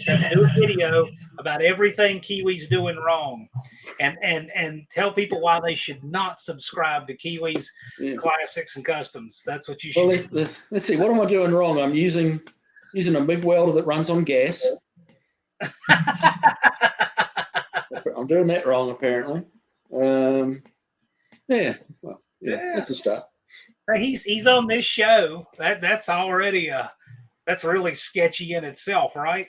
I'm glad you guys are subscribing. It's a cool channel. Travis's Mopar Garage. Thanks, man. Yeah, check out Travis's too. These guys have some neat channels. A lot of these guys have done cool stuff, and they've been building cool stuff for years, and they just recently got into YouTube. So there's a lot of cool exactly the same. Exactly the same here. I posted a YouTube video about 8 years ago. From when I started building my Mustang, and I actually forgot I'd even posted it. And that was actually my first YouTube video before I started Kiwi Classics and Custom. And I'm going to recycle that video just because the guy doing the camera work looks like 8 years younger and 40 pounds lighter. So, yeah, but that'll be a little blast from the past. I'm going to pop that up there one of these days. Kiwi, your cars are shiny. Wrong. Hey, I get it. I do get it. I like most cars. I'm not into too much of a rat rod thing. Some of the rat rod guys, for me, take it too far. Making it as bad as you possibly, by making an effort to make it bad, doesn't really work for me. Some of the rat rod guys, I think, are nailing it. The creativity is fantastic. The stuff they use and put together, it's like, I love that imagination that a lot of them have. But me, yeah, I do like a shiny paint job, Yeah, I like ratty. I don't like creating ratty. Right. I like for things that are ratty to have happened in nature, right? Right. Like my Roach Runner is really ratty, but no one said, I want to make this car look like it came out of the ocean. It just happened over 50 years. And so, but I'm also not painting it either. It's mostly green, and that's okay. It's an interesting thing that I've noticed over the last few years is, like, I've got a really nice, pretty shiny 66 Mustang that's customized extensively and got the big motor and the big wheels, and it looks, it was at SEMA. It's a trick car. You drive that occasionally, and people will notice you, and they'll look at it, but they don't say much. I've also got a 63 Falcon convertible. Little V8, little 260 V8 Falcon convertible, and it's very much a survivor. It's got its original paint, a couple little patches on it. It's not that, it looks good from 30 feet away, But, you know, could really do with a new convertible top and got a couple of splits in the seats and stuff like that. But it's as it came from the second lady owner that I got it off. And the comments and the people that want to talk to you, I've had people turn around and follow me into a car park because, you know, their dad had that same car. And it's like when your car is a little rattier, not quite so shiny, people seem to find you more approachable. And I've actually grown to quite like driving the Falcon just because of the waves and the smiles you get. You know?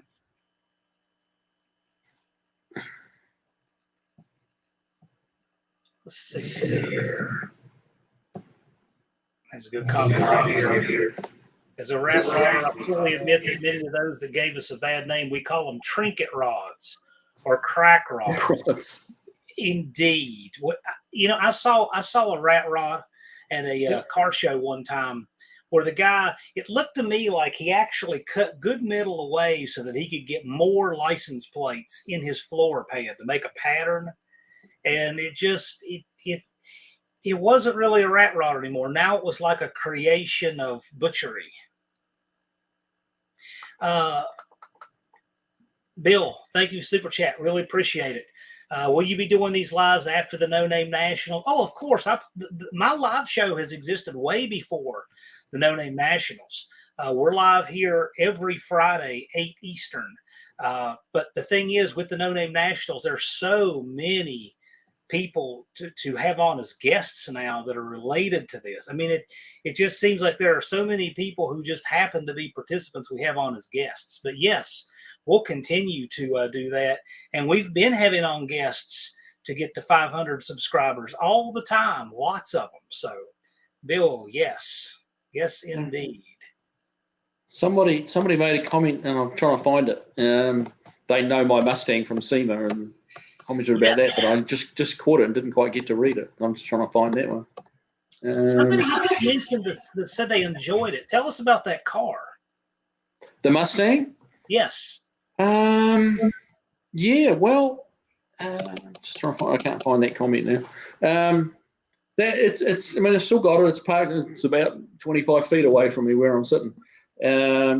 It's an awesome car. I did it as a showcase for what I can do.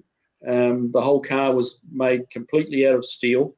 A lot of custom metalwork on it. There's chin spoilers and air ducts and you know, splitters on the back and spoilers, and like it's got a massive amount of bodywork into it. Like even the center console, I made a center console for it, made that out of steel instead of like MDF and wood and vinyl.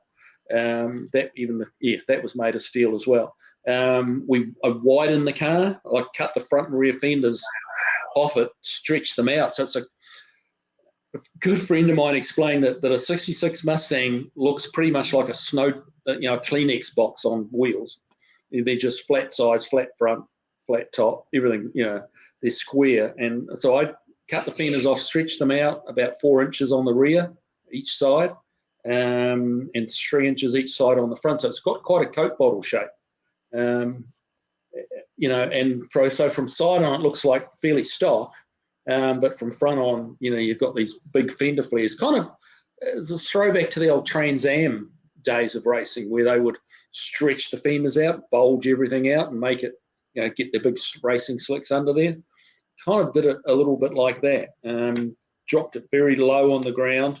Again, kicking back to my suspension days, I didn't just cut springs and drop it down onto the bump stocks. We actually really channeled the body over the chassis so that it's very low, but it still has a full complement of suspension travel. You know, it's 4 inches off the ground, and I think it's got 3 3/4 inches of bump travel, of compression travel.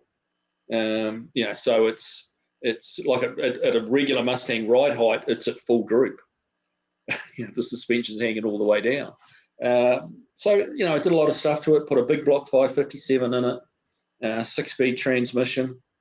It's got quite a cool hood scoop on it that I got a hood off a 98 Grand Am, like a front wheel drive Pontiac Grand Am, and actually grafted that onto the top of a Mustang hood.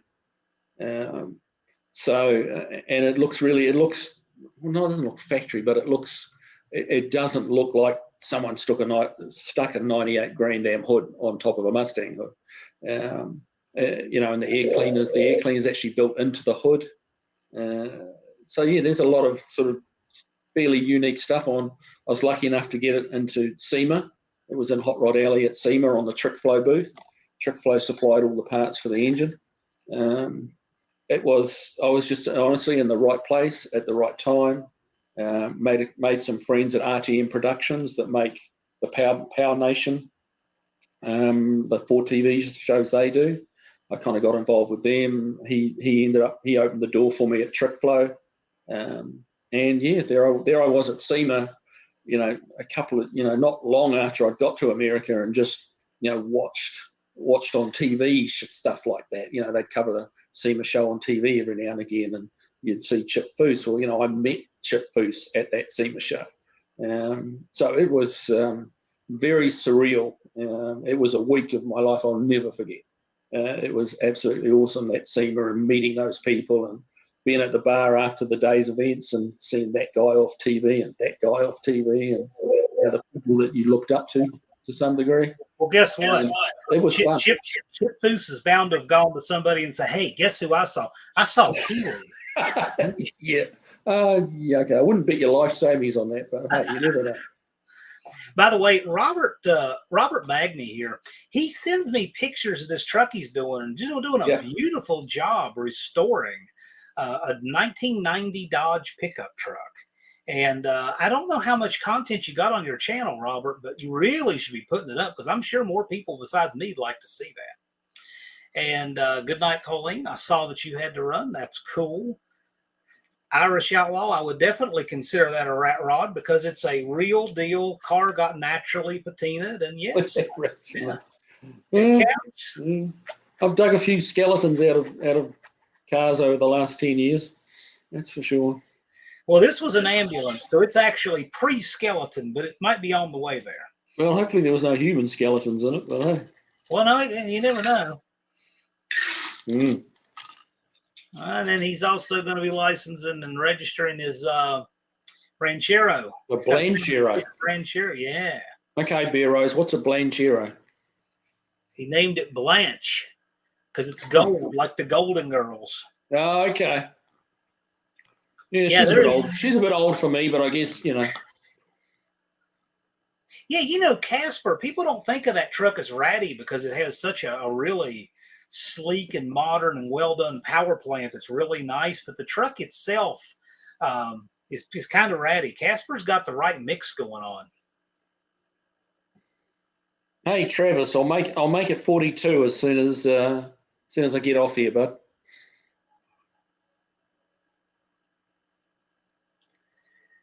Yeah, here's a guy that's really been surging. Tall Garage. If you haven't checked out what he's got going on, he got some of his work featured in Motor Trend.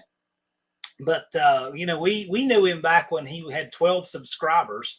Ken actually, I don't know if you've seen this, Kiwi, but he cut apart some LS cylinder heads, and he's putting two heads together and making one for a 300 inline 6 Ford.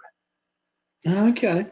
Yeah, because the bore centers work out, and he's getting it there. He's getting it close. He's got it mocked up. He's using an actual 300 Ford block or long block with the LS heads on it.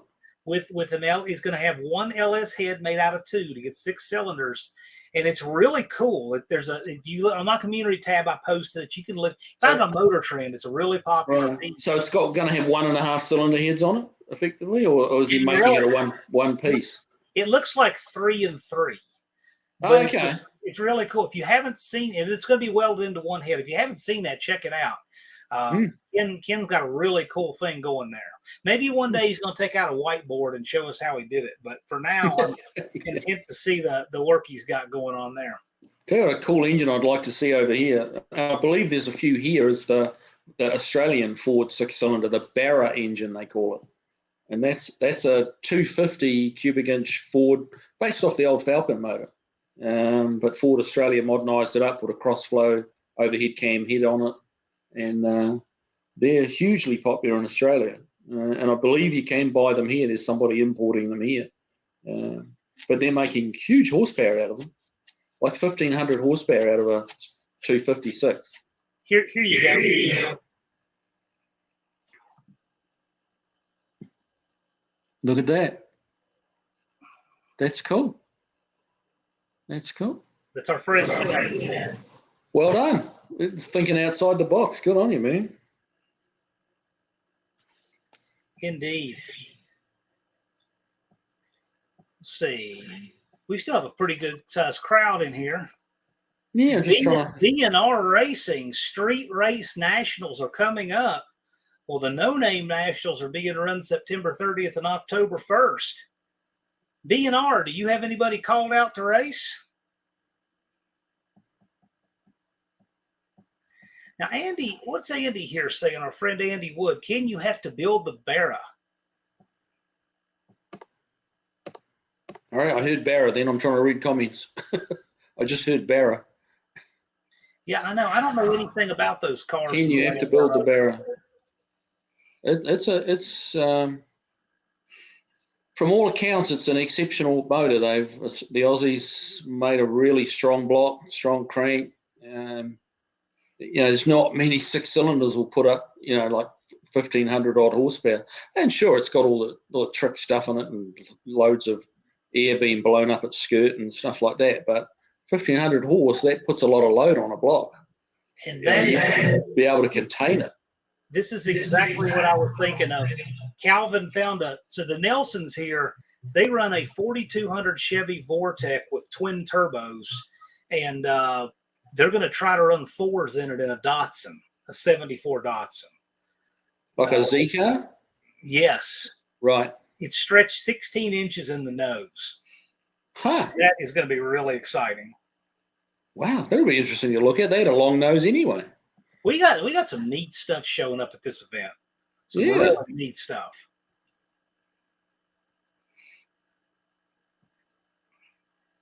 Yeah, Ken is saying one day. Well, I'll tell you, the nice thing is about this community being so mobilized and excited about their efforts leading up to the No Name Nationals is that now one day is here. So as soon as these 83 days tick by, we're going to have an event like has never been had before. We're going to have an absolute blast in Sykeston. And then you know what? We're going to start over counting down to do it again. So everything you wish you could get to this year, maybe you will for next. For the people that accuse me of being a Ford man through and through, here's my coffee mug. See? What I tell people is I'm a bit of a slut, really, when it comes to cars. It's like any brand will be just fine. Mexican Spec, there will be more people filming that event than any event you could possibly go to. Don't worry about that. So, all right, look, what's your closet make of vehicle? All right, is it Chevrolet? Like, what's that make of vehicle? What's that car you like that most people don't know you're a fan of? Yeah, 50s Mopars. Oh, really? Yeah, like late 50s Mopars. I have a thing for them. Like those Christine. big, like Christine, like the Chryslers of the day, with the big wings and the ridiculously ugly grills and stuff on them. Like they're so ugly, they're pretty. There was some character there. They had Cadillacs were a little bit. That is like me wearing a rear Morris. Right. Andy Wood is the closet Mopar guy, by the way. I see. I'm telling you, people don't believe me, but he is. And what's going to make that even worse is that he and I are going to be collaborating on a mean small block Mopar pretty soon. So he will have to admit that he likes Mopar soon enough. It's an underrated motor, I think, the small block Mopar. Oh, I love it. I love it. Yeah, great motor. I absolutely love it. 318, 340, 360, 273, all about it. Wonderful engines.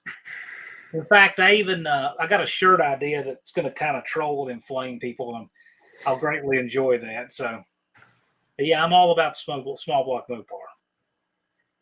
And we're going to find out how much that 306. So there was a a build that Drag Boss featured on his channel, where back in the day somebody cut a couple of heads in half and put Cleveland heads on the 306. Huh. And it made 500 horsepower. And Ken is now doing the LS on the 306. So we'll see what Ken gets out of it. It's going to be interesting. I knew a guy way back when who was into sprint cars and midgets.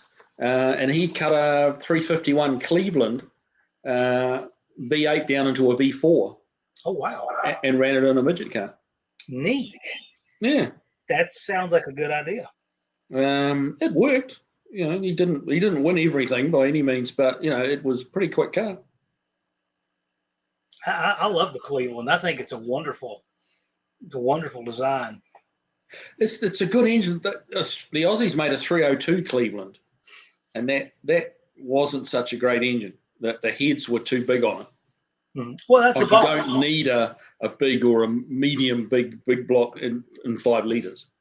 You know, you don't need the external dimensions. You don't need an engine that big to have a 5 litre V8. It was, yeah. But the 351 was a great engine. So Levi has the Laguna. The Laguna is kind of an unknown thing. Levi has one, looks really cool. LS Turbo. Looking forward to seeing that at No Name Nationals. That's going to be a barrel of fun. I tell you, an unknown muscle car, and you know, this will start an argument with some people who you know talk about what was the first muscle car. I mentioned earlier I restored a 53 Lincoln Capri, and that was, some will tell you, and I tend to agree, that was really the first muscle car. That had a big engine, it had big brakes, it won the Road America Panama or something. There was a big race back in that mid-50s, and it won it 3 years in a row, like outright, you know, against the Italian sports cars and, you know, all that sort of stuff. And, the one that I rebuilt, it was actually quite an impressive car, 4-speed Auto back in 53. And say big brakes, like big brakes. Drums, admittedly, not disc, but they were big drums.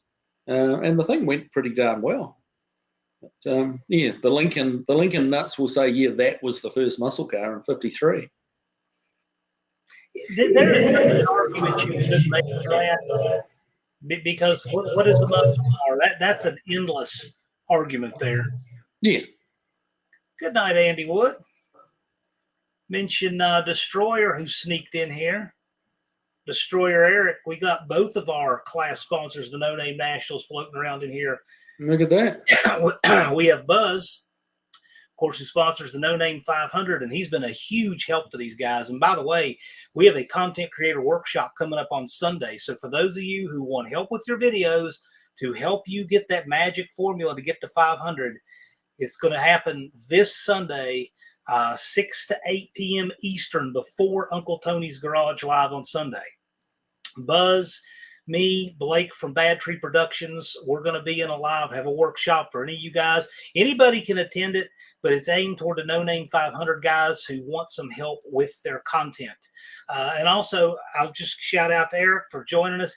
He's going to be sponsoring the Destroyer1320.com burnout competition, which we found out Kiwi wants to enter. So the bar just got raised. I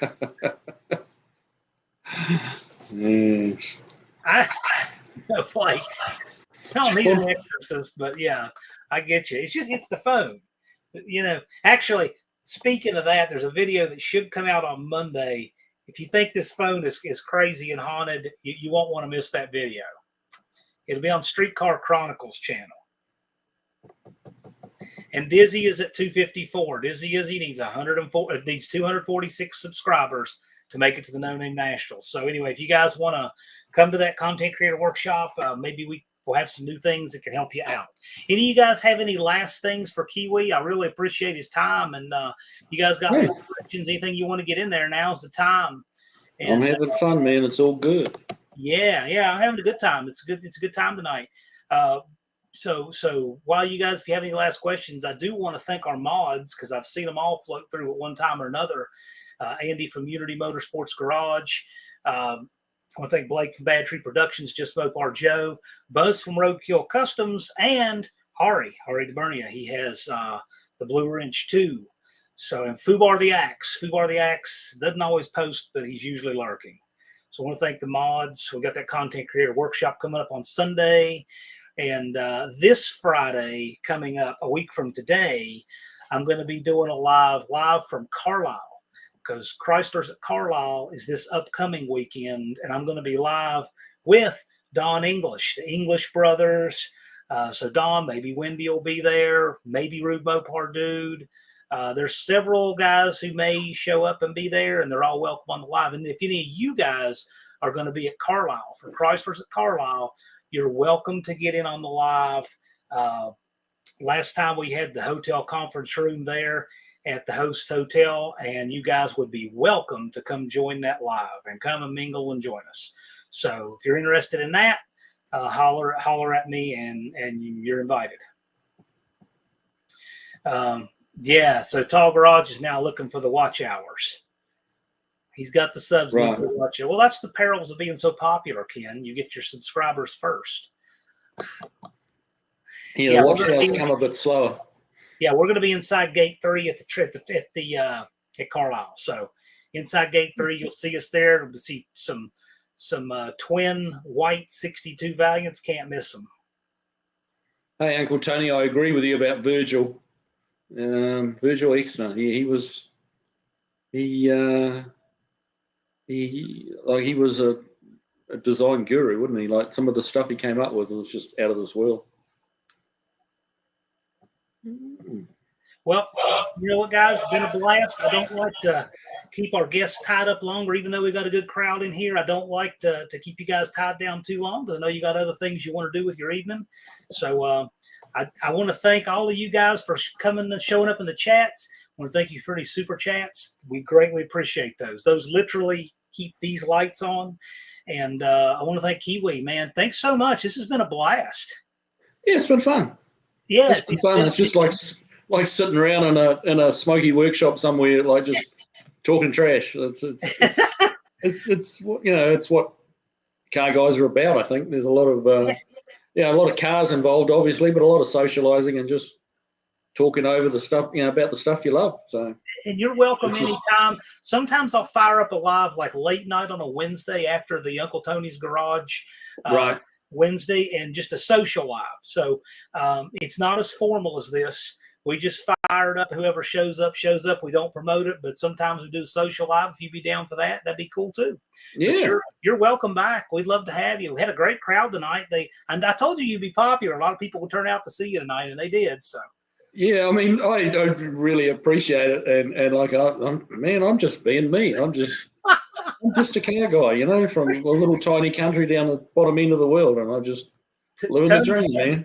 Tony assured us he would troll us, and so he says after this, the aliens may actually talk to us. This is the high point of the internet today. I thought they were already talking to you, Tony.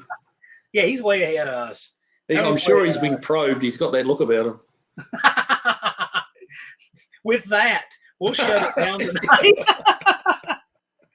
Y'all have a great evening. Thanks for joining us. See you guys. Thanks a lot.